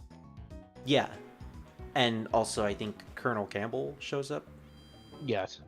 So, like, they mentioned in Peace Walker at the beginning of the game that Snake had an adventure in the area that Portable Ops took place in. Yes. So it is canon, it's just nothing really substantially important happened. Like, nothing that pretty much twisted the whole Big Boss story on its head. Right. Nothing that really brought in... Although, actually, now that I think about it, I did do some research when Reverend was playing Peace Walker. You know that CIA director at the end of Metal Gear Solid 3? The one that wants to shake Big Boss's hand, but Big Boss just leaves? Apparently he is the villain in Peace Walker. Or, not Peace Walker, Portable Ops. That guy's the villain, and I'm like, what the fuck? This random dude who had a goofy secret theater cutscene of him and Solid Snake prancing in the field and then ending with a kiss turns out to be the villain in this random game?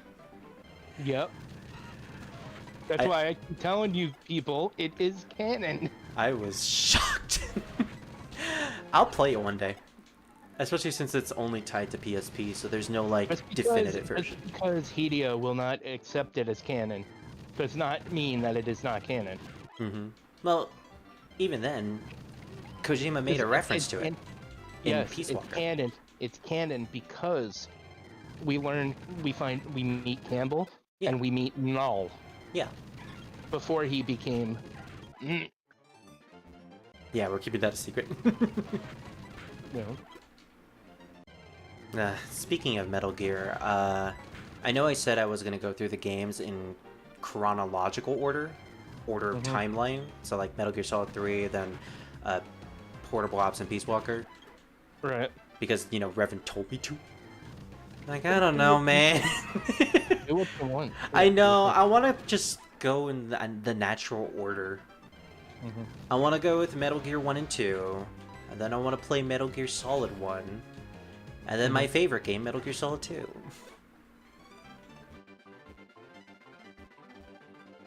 And also Kingdom Hearts. I also promised I would do Kingdom Hearts. The problem with Kingdom Hearts, though, is not the fact that the Steam version is coming out, because I'm not going to buy that version, because I already own Kingdom Hearts. But I was making artwork for that. And you know how long it takes me to make artwork. Yeah. See, I want the canon route, or the canon timeline for Kingdom Hearts. Oh, so like that back cover movie, Dark Road, Dark Road, then Union Cross, then Birth by Sleep, I think. Yeah. Yeah, I don't know about that.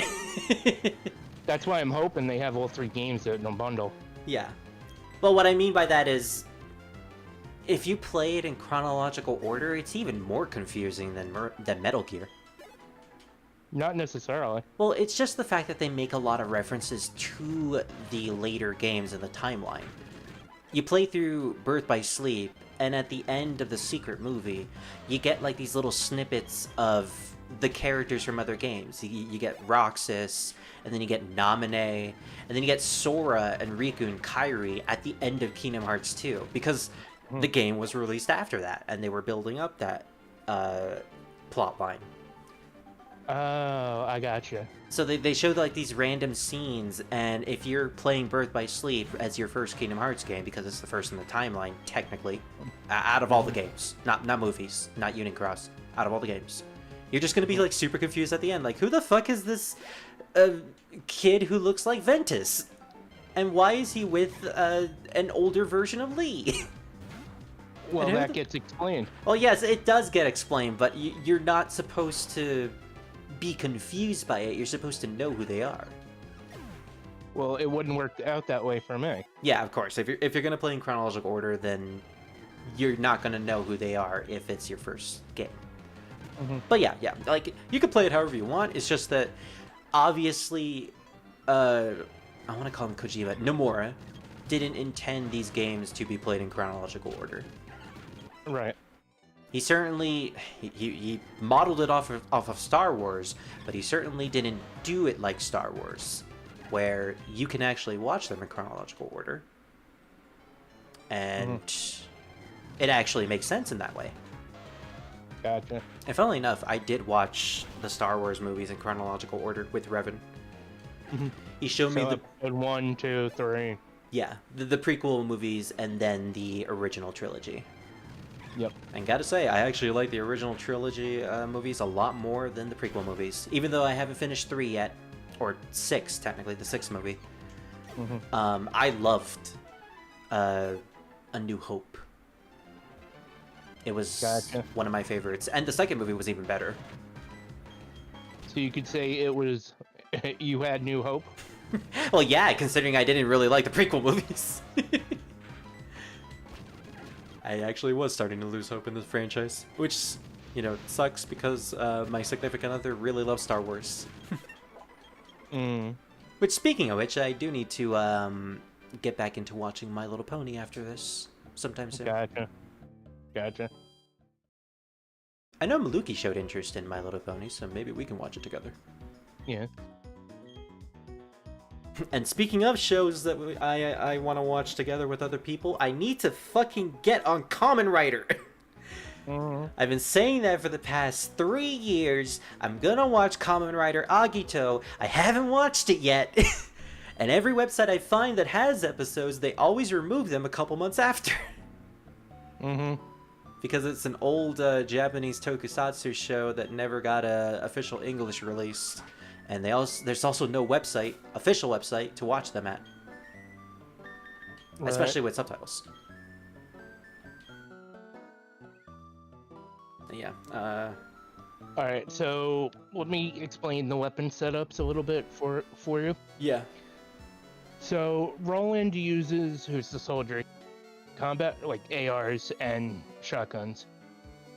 Mordecai, who's got the bird, Mordecai. who's got Bloodwing, uses sniper rifles and revolvers. Right? Wait a minute. You said Mordecai with the bird.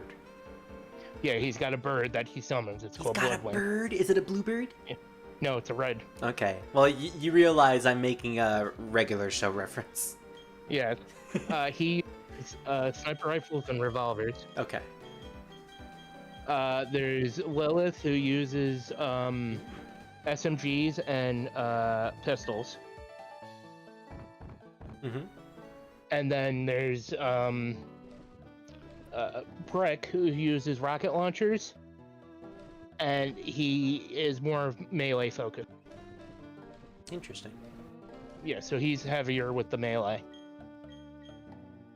But his secondary is fists. Rocket launchers, I should say. I'm sorry. His mains are his fists. A rocket fist? No, rocket launcher Oh, okay. is his secondary. Yeah. I was like thinking he has like metallic hands and he just shoots it out like a rocket. No, so Mordecai usually has two sniper rifles and 2 revolvers. Yeah. Lilith uses 2 SMGs and 2 pistols. Mm-hmm. Roland uses 2 ARs usually and 2 shotguns. So I was debating on whether or not I put Tinsel back in the PC because I'd rather not lose my boyfriend. Right. For context, if anyone hasn't been here, that's the name of my boyfriend. Mm-hmm. But yeah, I'd rather not lose him. Yeah. But screw it, he's level 27. He's the highest level of all of us, so he might actually be the one to win this. I'm done with grinding. We're gonna do this. Whatever happens, happens. So basically, what I'm trying to tell you is that in Borderlands, your characters hold 4 weapons. They start off with 2, and then over time they unlock the other 2 slots. Okay. They have 1 slot for grenade mods. So you get specialized mods that modify the way your grenades work. You get a shield and a class mod. That's pretty cool. So you have 4 options between weapons. Yes, so basically you can have revolver, pistol, SMG, sniper rifle. Basically, you just want to have one of every weapon that the characters use. Mm-hmm. So like Roland, again, like I said, Roland has AR and shotgun, so you want 1 AR and 1 shotgun, and then later down the road you can swap between the rocket launcher. 9 times out of 10, the rocket launcher is usually used for your way of getting your butt up off the ground. Yeah. Yeah. You know what I hate? This bitch has a citrus berry. That's a 25% heal to her fucking skun tank. It really is a fucking tank! And it has smoke screen! Okay. So this is gonna make you laugh, but revolvers fall under the pistol proficiency. Okay. Pistol proficiency. What do you mean? But what does it mean? Wait. I'm sorry. I was blinking out. Rifles fall under the pistol proficiency? No. Revolvers. Revolvers. Makes sense, right? Yeah, it does actually. So basically, you have pistol proficiency, submachine gun, shotgun, assault, combat rifle, sniper rifle, rocket launcher, and Iridian weapons. those are the weapon types. Okay, that sounds pretty cool. Iridium weapons are like alien weapons. Yeah. You won't see those until like towards the end game. Mhm. Okay, I think now is about time to do this. Whether we win or Yep. lose, fuck me. Good luck. Ready? Oh wait, we're supposed to give everybody like unfitting voices. What is it with this Team Galactic? Yeah. Why good do they luck. take our Pokemon? Thank you. What are they trying to accomplish? But what do they hope to gain? Or to lose? I could completely ignore this lady. What the fuck? I found an upgrade over here. Yay. Can I just steal the Pokemon? What if I could just steal the Pokemon from her? Alright, so, oh, what voice am I gonna give her?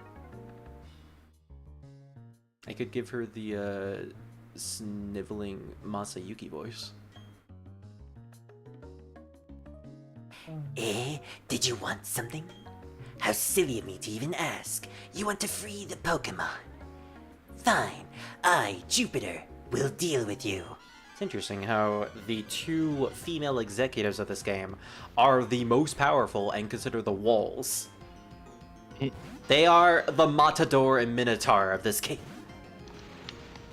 I'm not even fucking kidding. Alright, so... Zubat is really easy. Obviously. And what's even worse is the Skuntank was level 20 in the original game, Diamond and Pearl. This game is level 23. So they increased it. Alright, so... we could either come in with our highest level Tinsel to deal fast damage. Cynder, who... what type of moves does she have? She could confuse it. But I don't think that would really work.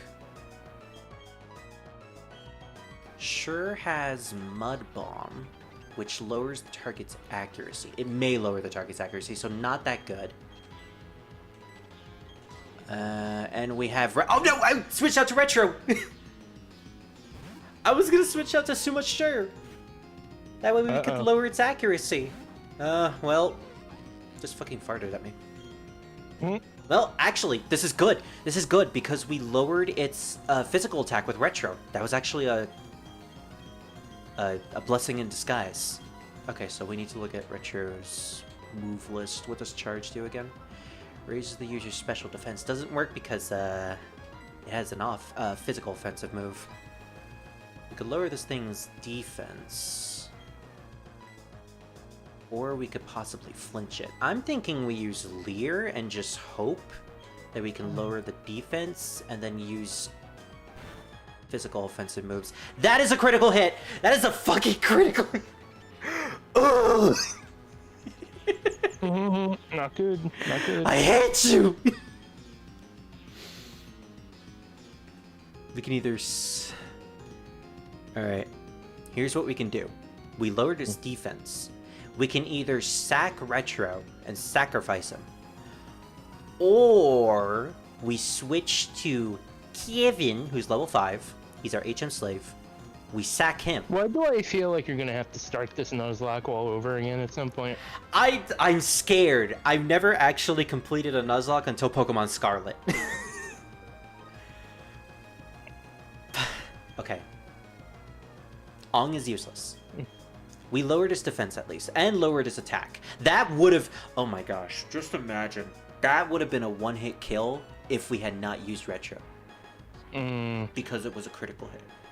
Although I think critical hits ignore defense, lowering abilities, so... I'm sorry, Kevin. When I have to do the Nuzlocke strategy, I'm gonna have to sacrifice you. It's okay.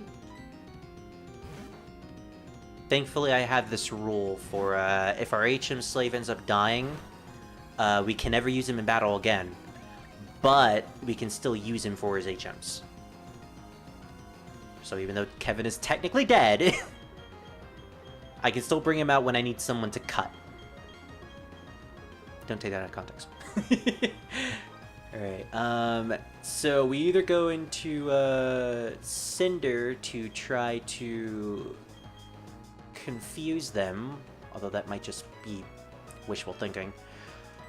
Or switch to Suma Sure and try to use Mud Bomb to lower their accuracy. I'm thinking lowering their accuracy is probably important. The problem is Suma Sure might end up biting it. Well, if anything, we can blame it on the tumor. It's now or never. Night Slash! Okay, that didn't crit. Thank goodness. Ooh, that did damage! Right, because it's super effective. Take a bite of this, child. So, do we use Mud Bomb again, or do we heal? I'm thinking we use Mud Bomb. If Sumasure kicks the bucket, then that's unfortunate luck. Smoke Screen! Oh, you're trying to lower my accuracy, bitch. Yes, we lowered their accuracy instead. Do I take the chance to do it again? I think I'll have to. No, actually, I don't think I'll use a potion. Hope that it misses. Didn't miss. Didn't crit either. Let's do it again. I'm not above using potions in a Nuzlocke. Imagine if I was doing a no-item run. Screw it. Don't crit, don't crit, don't crit, don't crit. Oh, thank goodness! The music there just sounded like it was singing to the beat. Don't crit, don't crit, don't crit, don't crit. Oh, thank God. He was selling shotguns. Damn it, I keep missing! Suma Sure, please. You have to do this for Sao Wei. You have to do this for the Suma clan. You have to actually hit him. Or her. It's so weird how we turned Suma Sure into a girl. Well, okay, we only need to hit it what? You fucking bitch! Oh wait, I thought she used the super potion, my bad. Okay, well she is a bitch. Alright, the shotgun I bought is actually more damage. So, I'm actually going to use Water Pulse because that has 100 accuracy, as opposed to Water or Mud Bomb. And we did it! The only casualty was Kevin, but it's okay. Kevin is immortal. Kevin is a now I can get zombie. my turret. Now my turret shows up. Nice. We actually didn't need to level up Tinsel or Cynder at all. It turns out all we needed was Retro and Suma Sure. Right. I have claimed another battle. What was the voice that I gave her? Oh, right. Well, aren't you tough? It's okay though. Our official Pokemon statue. Statue? Our official Pokemon statue investigation is finished. Morse has collected energy from the Valley Windworks. Why we are telling you our master plan, I have no idea. We're pretty much finished here. I'll let you in on one little thing. Batman? Question mark? I am the darkness. I am the night. I am Skuntank. And then just casually farts on us, because that's what a Skuntank does. Yeah. Our boss is researching the mythics of ancient Pokemon. With the power of mythical Pokemon, he will become the ruler of Sinnoh. I suggest you keep out of Team Galactus affairs from now on. You win this time, Gadget. Next time. Next time. And then the Skuntank just farts. Yeah. Three. The cat. Oh damn it! If I knew, if I made that joke like last session, I would have made Saturn the what's his name, Black Claw. Mm-hmm. And then her per ugly would have been the cat. You win this time, Spirit. Or next time, Spirit. I'll get you next time. Next time.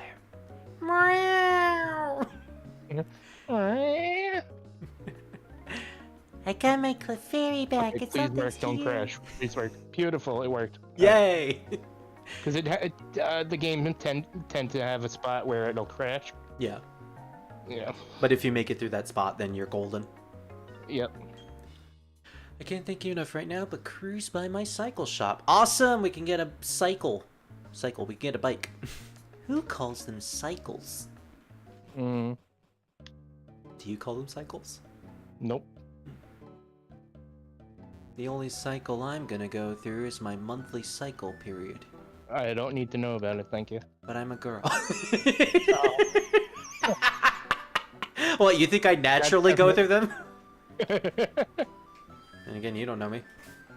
No, I don't. Not well enough. What do you mean I can't use teleport? I'm literally outside of the base, right next to the Pokemon Center. What do you mean I can't teleport to the Pokemon Center? What kind of fucking stipulation do you need? Can I teleport now? No! Okay then! I'm getting rid of that move.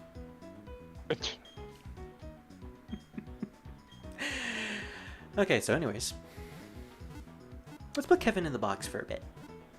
Because I don't want to go back in the box, though. Well, too bad. You're gonna go back in the box, son. I don't want to go in the box. You're gonna go in the zombie box. You're gonna do it, and you're gonna like it. I don't want to go back in the box. Too late. Alright, Kevin gets a special spot all the way at the bottom.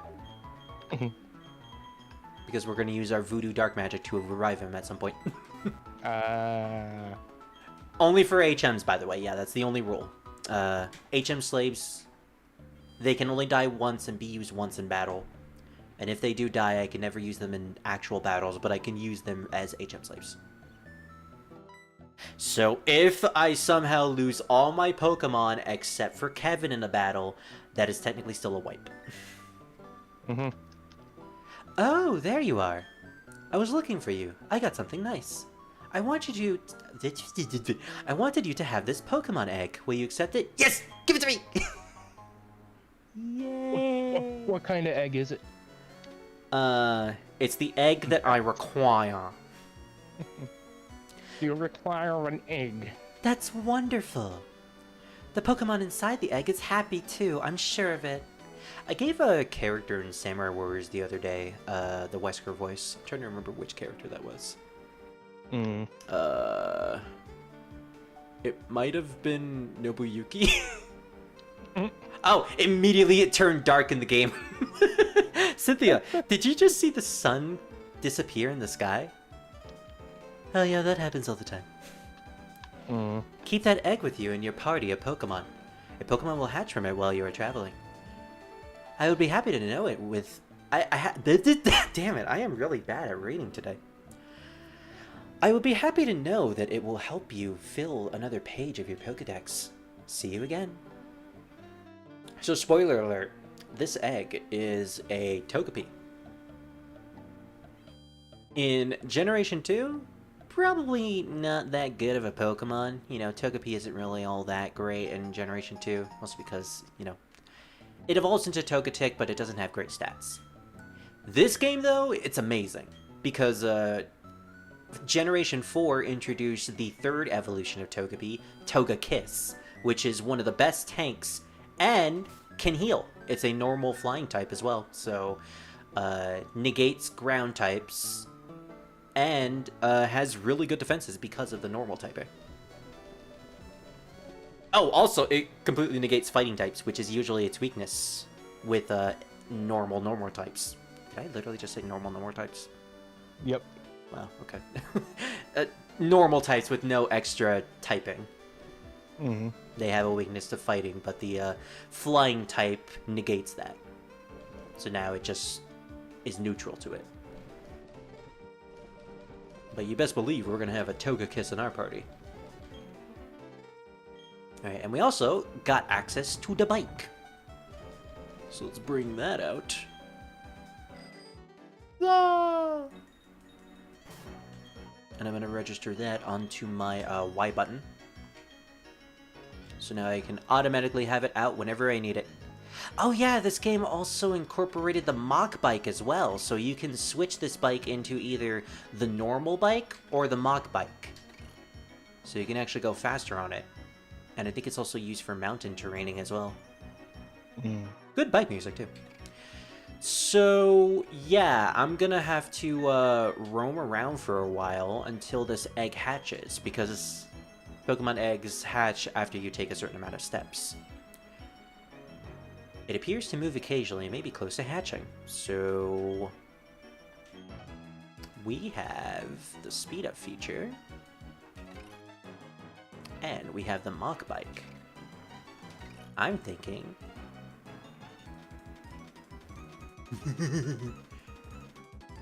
Speed up feature actually doesn't make us go all that fast in this game. I think that's a DS emulator thing. And I'm just gonna do this for a bit until we get the egg to hatch. Because I'd rather have the Togepi ready to train immediately. Even though it will start at level 1. The problem with hatching Pokemon from eggs is they will start at the base level 1. Did not mean to actually go into the store. This also gives me an opportunity to check out the egg. And move occasionally, maybe close to hatching. At least she gave us an egg that's close to hatching.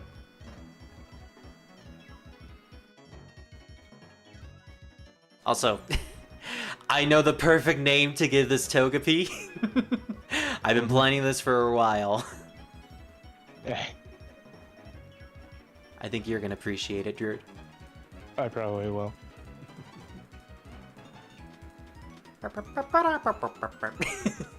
It's fucking music. What's this house? This one has a sign on it. Oh, I thought you were doing the dog in the plane meme again. Oh! Wait, the dog in the... Oh, that one, yeah. That's what I was thinking, but I was questioning, like, wait, is that a meme? Is that the meme that he's talking about, or is there a different dog meme?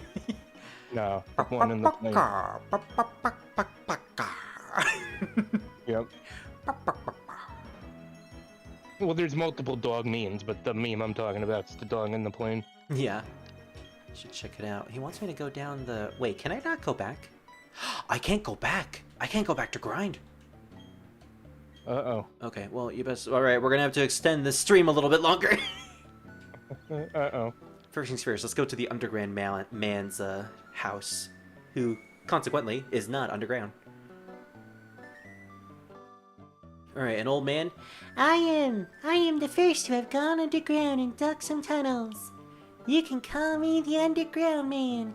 Everyone else does. I'll call you the Underman Ground.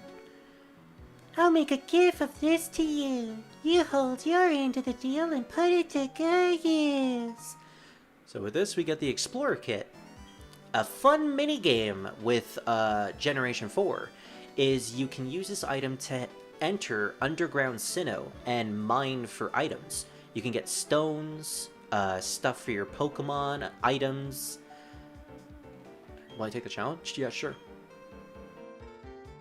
We can also assign missions to ourselves. It's very in-depth, and there was actually an online feature for this back in the day. You can, yeah, you can actually meet up with other people through the Wi-Fi connection on your DS underground. Oh, cool. You can mine together. You can create your own, like, little hideouts underground, too. I think you can also decorate them with items that you find and buy in the actual game.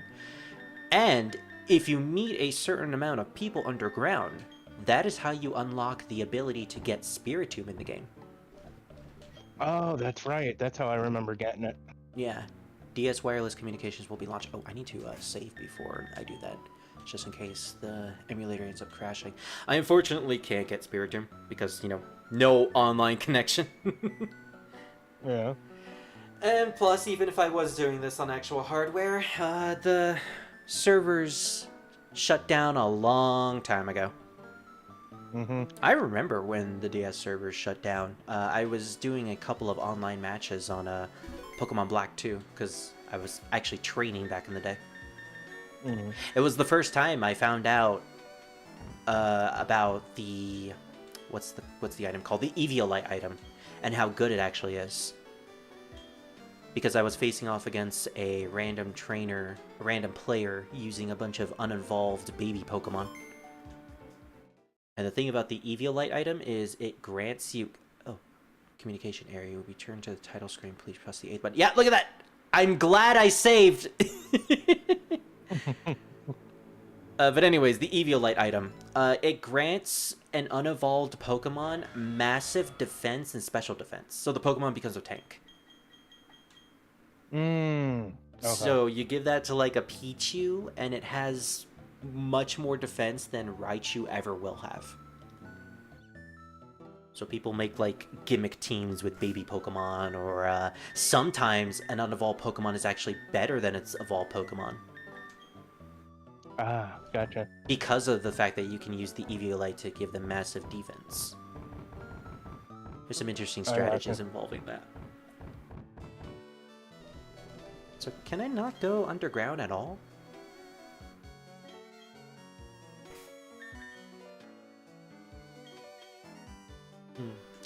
DS wireless communication will be launched. Yeah, sure.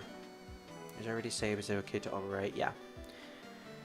I went underground, I got a connection error, and then it immediately kicked me out. So I'm guessing I can't even go underground anymore. Oh, there we go. Okay. Weird how it didn't even allow me to. Oh, hey, it's Rorik, the original gym leader. Oh, and here's another interesting thing. They use the bottom screen for Underground, so you guys are going to see a tiny screen of me roaming around. Oh, I have a funny thing. Rorik is a Bishonen, and people usually love Bishonen voices, so he's going to be completely mute. Yeah, I am. You can't do the voice? No, because we're doing the opposite of what these characters actually are. Oh, So I'm turning him mute. He's just not going to say anything. Gotcha. Really? Really? Oh, okay. That's cool, Rorik. Yeah. Yeah, what are you doing in this place? Really? Okay.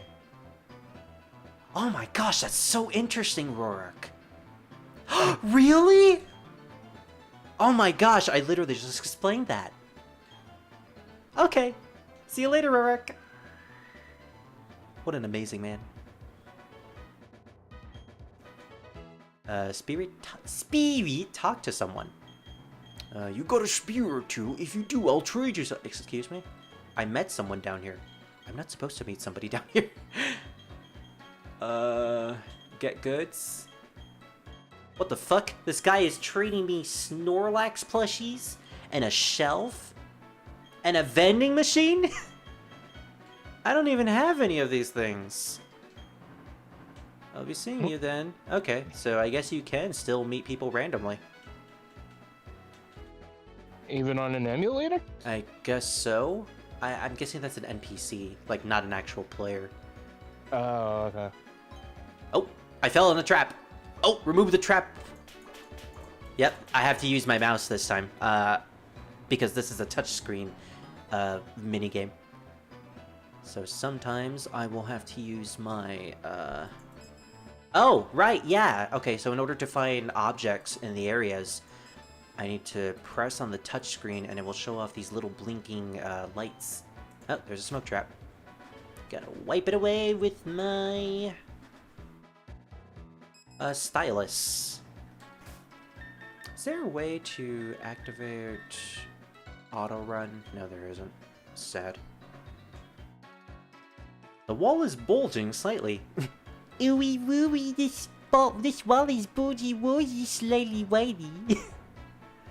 Try diggy-wigging into it. Sure. Okay, digging minigame. Something pinged in the wall.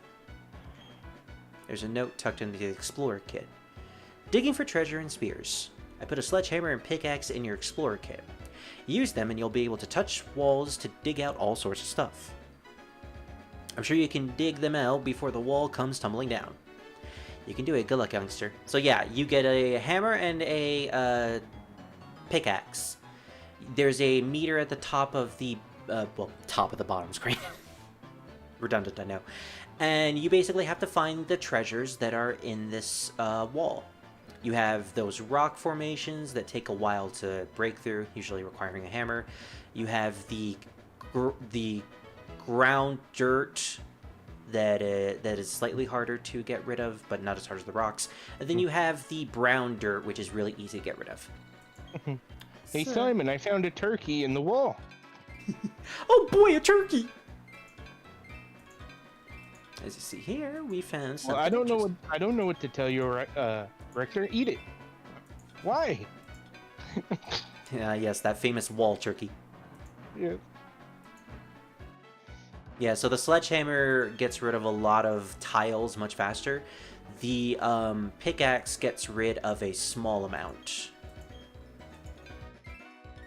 And there we go. There's another item. There's 2 items. Red spear, green spear. Now we just need to find the last one.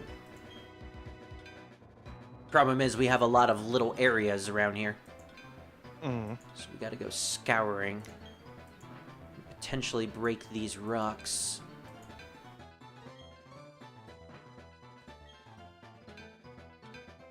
We're starting to run out of space.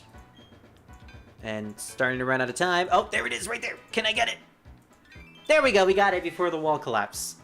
Everything was dubbed up. You obtained a green spear size 17, a red spear size 6, and a red spear size 18. So that's pretty much how this minigame goes. You can even find stuff like evolution stones in this place. Ooh, woo, woo, woji, woji. Alright, 3 confirmed items. And then you have like these big blocks that don't mean anything. They're just there to impede your progress and not be destroyed. Oh, there's something. Get rid of these rocks. Get out of here.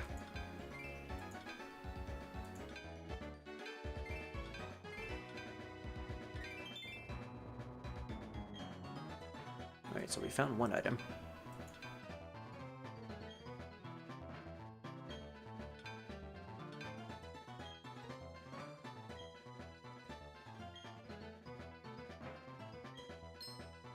Dang. Oh.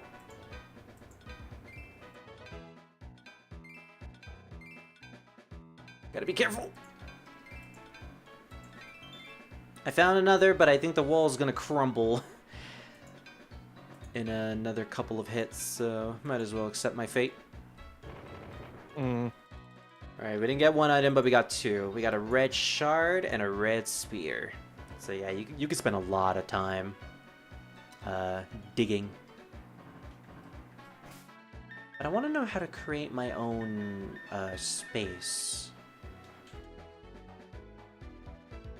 Because I know there's a way to create your own hideout. It's just I don't remember how.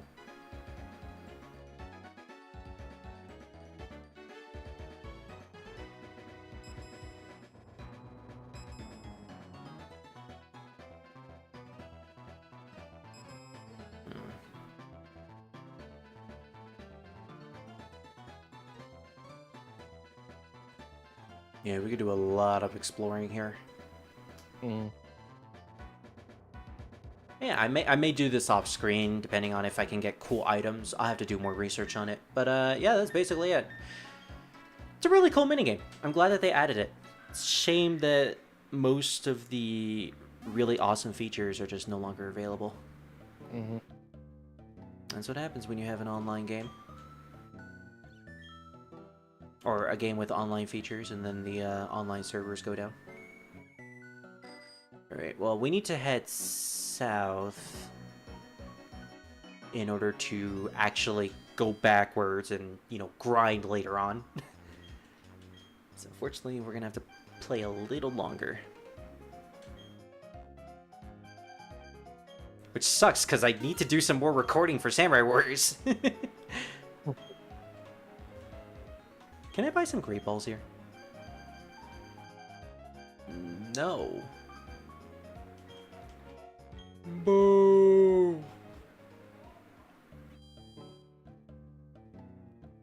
Well, if I remember correctly, Route 206 doesn't really have that many points where I need to go through grass. Spirit, long time no see. Oh, you look puzzled. You're wondering who I am? I'm Professor Rowan's assistant and Lucas's father. You're Lucas's father? Okay. How randomly generic you are. Also, I like how my head is clipping through the desk right there. Come a long way to help you on your adventure at the professor's behest. Spirit, let me ask you, how many Pokemon have you met? 46 Pokemon? Oh my gosh. Here's something for you. Herbie Gerd. Oh my gosh. Like, oh my gosh. Oh, we got the experience, sure. Hey, there you go. Alright, so I need to be careful because I think this is an incline. Immediately as I said to be careful. Yo, cycling. Fight me. Axel? And he's using a Pikachu. Next thing you know, you say I'm gonna fight Zero or X. Axel had electric powers, right? Or am I just making that up? He had lock-on powers. Oh, okay. I haven't actually played those games yet. Okay, let's switch to Cynder. She needs some more battles. I don't want to fight most of these trainers. I want to save them for later. What the fuck is this music?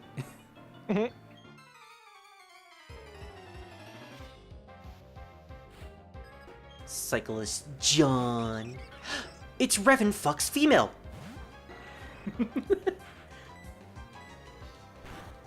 I hate that I used that name. Don't worry, we will have 3 individual Revans in this playthrough. Oh boy. Yes. I just need to figure out who I'm gonna name Revan. Yeah, the reason why I wanna get access to the previous routes is because I really need to get back to that honey tree and catch whatever the heck is gonna be there.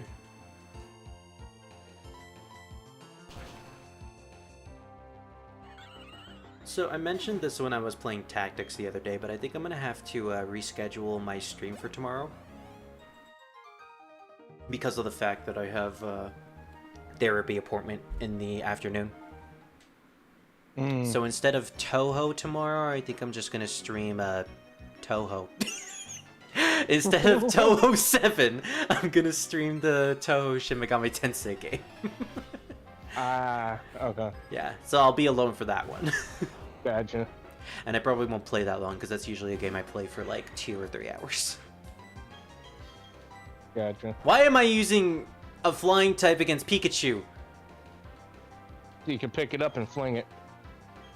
Well, yeah, I would if I could. You best believe it. I'm not a big fan of Pikachu. I'm a big fan of Raichu, though. Raichu is one of my favorites. I see Raichu as kind of like the underdog. Despite the fact that he's the evolved form. You know, Pikachu's the mascot. He's gained all the attention and love. And then you have poor little Raichu over there. Technically more powerful, but no one cares. Except for me, damn it. I appreciate the fact that they did give Raichu a Alolan form in Sun and Moon. He's an electric psychic type who surfs on his telekinetic tail. He's so cute.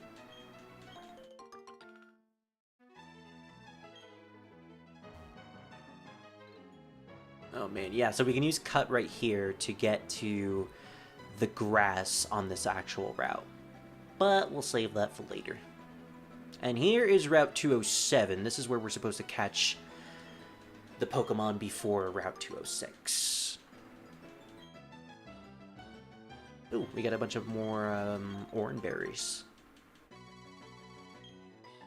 I just realized I also got to remove all the orange berries on my Pokemon because I equipped all my orange berries on pretty much most of them when I was fighting the Skuntank. And then, you know, we killed the Scun tank with Suma Sure. So, we didn't actually need all those orange berries. Trainer tips. Pokemon may become immobilized if they are asleep or paralyzed. No! Okay. Oh! Gotta be careful with that guy. So, we're at Route 207. What other locations can we get to?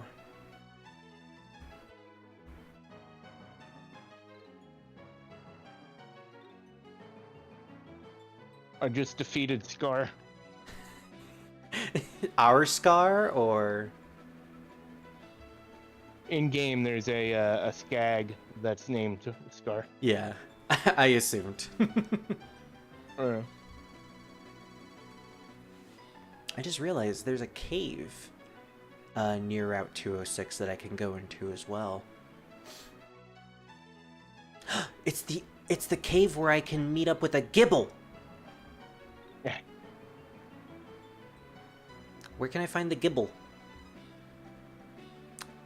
The bottom floor 1. Okay. If I can find a Bronzor somewhere else, I can come back to this cave, go to the bottom floor, and find a Gibble. That's a dragon ground type. It'll be a good replacement for Bentley, who was also a ground type. And plus, you know, having a Garchomp for the end game against Cynthia. Who wouldn't want that? Right. So now I just need to figure out where I can find Bronzor. I think Mount Cornet is one of the locations. Route 206, Turnback Cave, and Mount Cornet. So, Turnback Cave. Where's that? No, not the remakes. Oh, that's late game. Wait, where is this? Isn't this where you find the Giratina? Yeah, this is where you find Giratina. In Platinum. / other games. This is where Giratina goes to if you don't catch him. At the end of the main storyline. Well, that's gonna take a long time to get to, so, what other location was it? Mount Cornet. Which I think will be a while.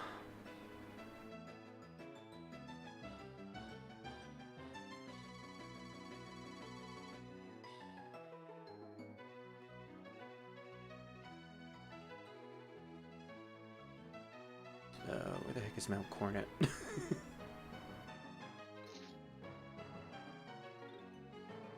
What the fuck? Where is it?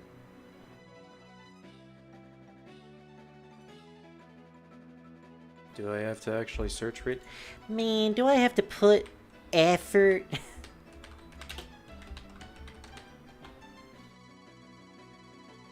Sinnoh Mount Cornet. I can access that in Route 207. Oh. So, literally right after this. Oh, that's a lot of Pokemon I can encounter. Let's see, my choices are Meta-type, Bronzor, Clefairy, Chingling, and Nosepass. Well, having a Clefairy would be interesting. And Machop. Machop, too. That's another option. Any other areas in Mount Cornet? A Cleffa!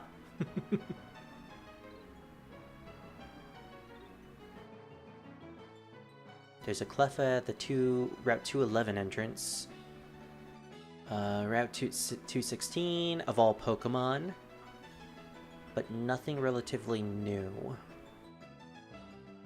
Yeah, Mount Cornet is just fitted with the same Pokemon no matter which route I go to or enter it into.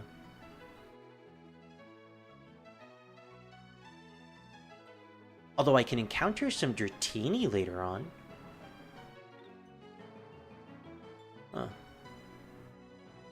Dratini might be interesting. If I don't end up getting the Garchomp, I could settle for Dratini and Dragonite. Name it Squishy. Name it Fire. I'll name it Fire. Yeah, Mount Coronet just seems to be the same. Ooh! If I make it to the outskirts of Mount Coronet, I could find a Snover and a Bombasnow and an Absol. A Noctowl. An Absol might be nice. Yeah, the problem is Absol doesn't have his Mega Evolution in this generation. Regice? Excuse me? I didn't even know you could find Regice in this generation. Yeah, Absol unfortunately seems extremely rare, and I really want to get that Bronzor. Let's go back to Route 207. What's in 207?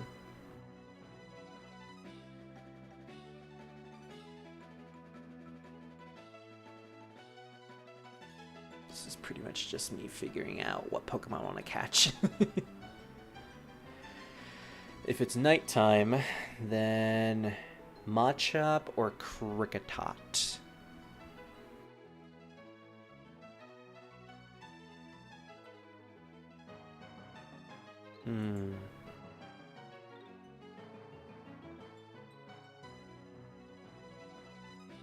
You know what? Screw it. I'm gonna try to find a Pokemon in Route 7.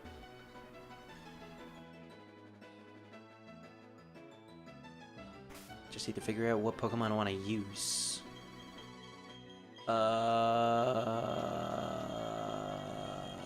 If it's Machop, then Cynder might be good, so I'm gonna have to get that paralysis off of her.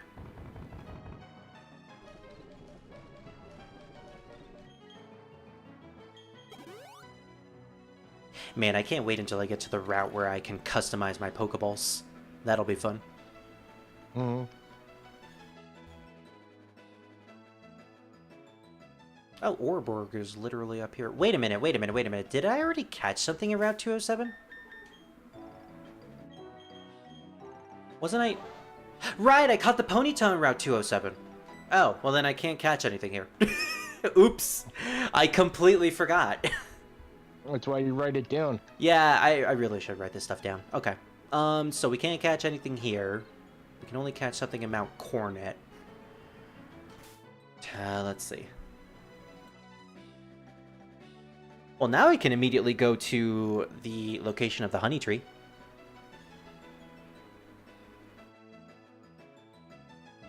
Mount Coronet has a lot of Pokemon. And if I go back to Route 206... Yeah, there's a couple of options. Route 206, I can either get Machop, Gligar, or Kricketune. Nighttime... Wow, I can't get Bronzor in Pokemon Platinum in this route. That's unfortunate.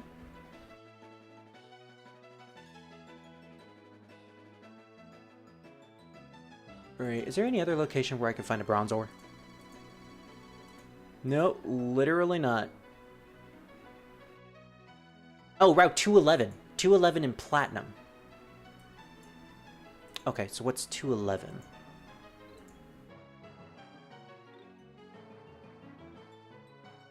It's west of Eternia City.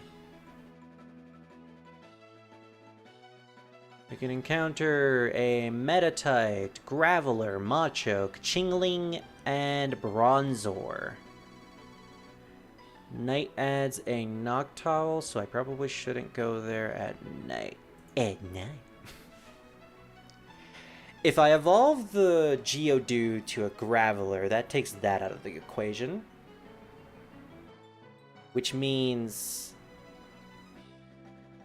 I need to get Machoke out of the way, I need to get Meditite out of the way, Chingling, Bronzor. Well, at least I have a couple of options. Mm-hmm. Alright then. I want to know something.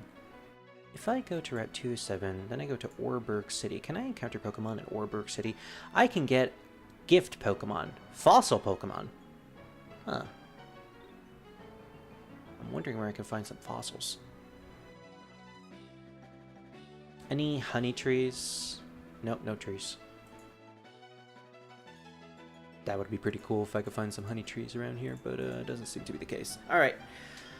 Well, I'll probably just have to catch something at the Mount Cornet, hope it's a bronzor. If not, then I'll have to hope for Route 211.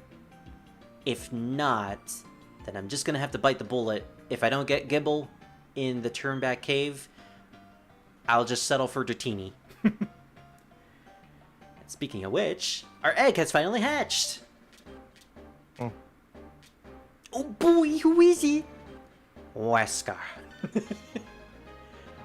No, I'm not naming it Wesker. Togepi. This was all part of my master plan, dude. Yeah. And pretty soon, this Togepi will be used. It will be used, Druid, to take out its nemesis of the shoe.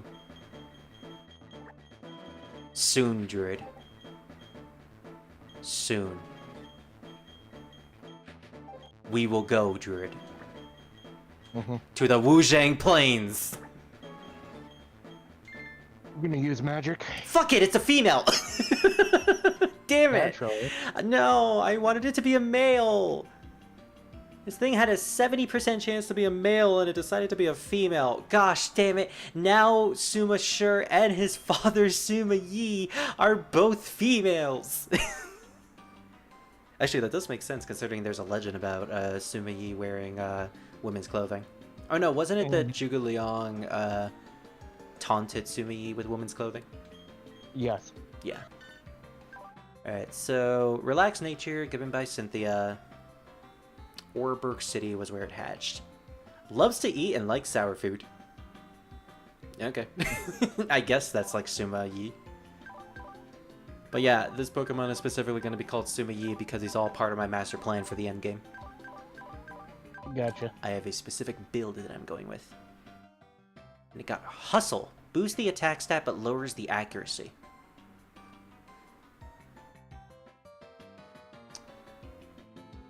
I don't like that. Wait a minute, what? Hustle? I don't like that one bit. Please tell me that's not gonna stay on Togepi.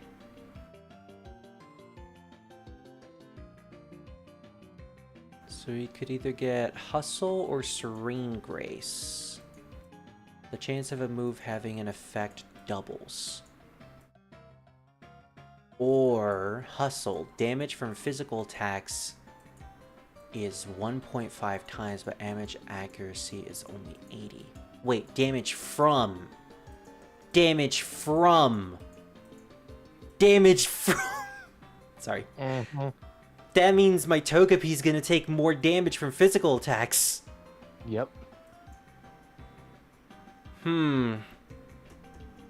I mean, it lowers the accuracy to 80. So, I mean, that's already an innate Mud Bomb. But... See, that would also be really good if Togepi could learn Double Team, which it does, but only if it's an egg move. And unfortunately, I got Charm, which really isn't good at all. 87% chance for it to be a female or male. Man, apparently I got a lucky roll. I got the 12.5% chance. Alright, well, honestly, that's not too bad. If I can make Togepi into my tank, which I am going to do, that could potentially be pretty good. Nice. I just maxed out one perk.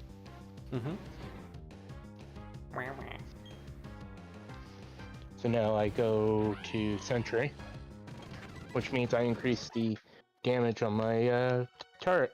Awesome. Alright, so it's getting late. We could progress further by going to the other routes and maybe Mount Cornet, but I think we're done for today. last thing I'm gonna do is I'm gonna head to the honey tree to see if it's shaking. And yeah, I don't know when I'm gonna do Pokemon next. I kind of want to play Tactics on Saturday. And then me and Sky are gonna do Final Fantasy on Sunday and Monday. Gotcha. I literally told Fire that I'm gonna kidnap Scar and tie him up on his chair. And you know, she agreed.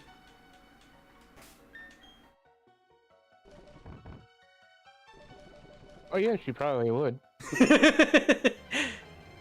Now that I think about it, yeah. I'm surprised it took you that long to realize that, Jared.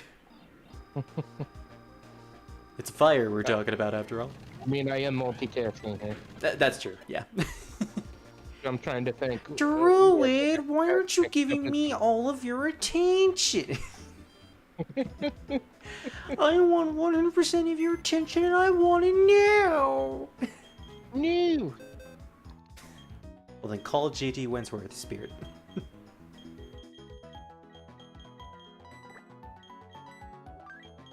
Just realized I need to take Kevin out of retirement.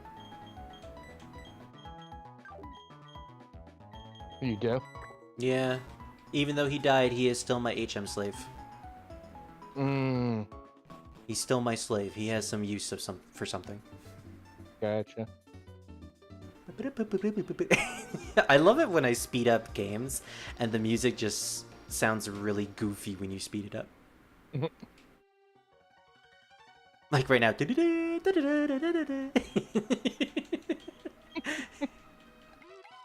And I can make it go faster too. I believe it.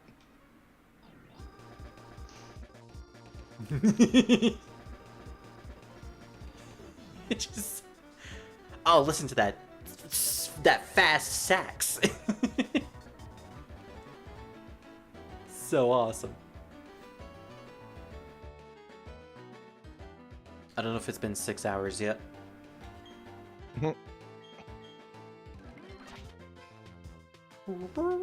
What the fuck? Who the fuck are you? Hi, are you the flirty type? I'm asking you this to make a point. I teach at the trainer school, and I like to give you a lesson. I'm scared. But before I do, I'd like you to have this TM. TM78. You know how Pokemon have genders? No, because I don't assume genders, motherfucker. Like they're males and females? Well, the move Captivate only works against the opposite gender. For example, it only works when used by a male Pokemon on a female Pokemon. Oh, so no same-sex Pokemon relationships. I see what you're doing, Game Freak. Sharply lowers the special attack. But a TM is good for only one use. Yeah. I miss Pokemon Black and White. I like how that sign just disappears when I enter into the screen. Alright, let's see if the honey tree is shaking. It's not shaking! Why you no shake? Why you no move? Why you no shaky shaky? Alright, so it's probably gonna be 6 hours in an hour from now. Yeah, but I don't want to wait that long. So I think this is a good place to stop for today. We lost Bentley, but we gained Sumayi. So I'd say that's a good trade-off. And we also got Zhonghe too. In fact, we got most of the people who participate in the Han Zhong campaign. All we need is Shaho Yuan and Huang Gai, the Dream Master, and then we'll be... Team Zhao as well at some point. True. I think he did participate in that. And maybe Wang Yi. But Wang Yi needs to be a male because all the other Dynasty Warrior characters we've named are all female, except for Zhonghe. But with that said, we'll play some Pokemon probably next week.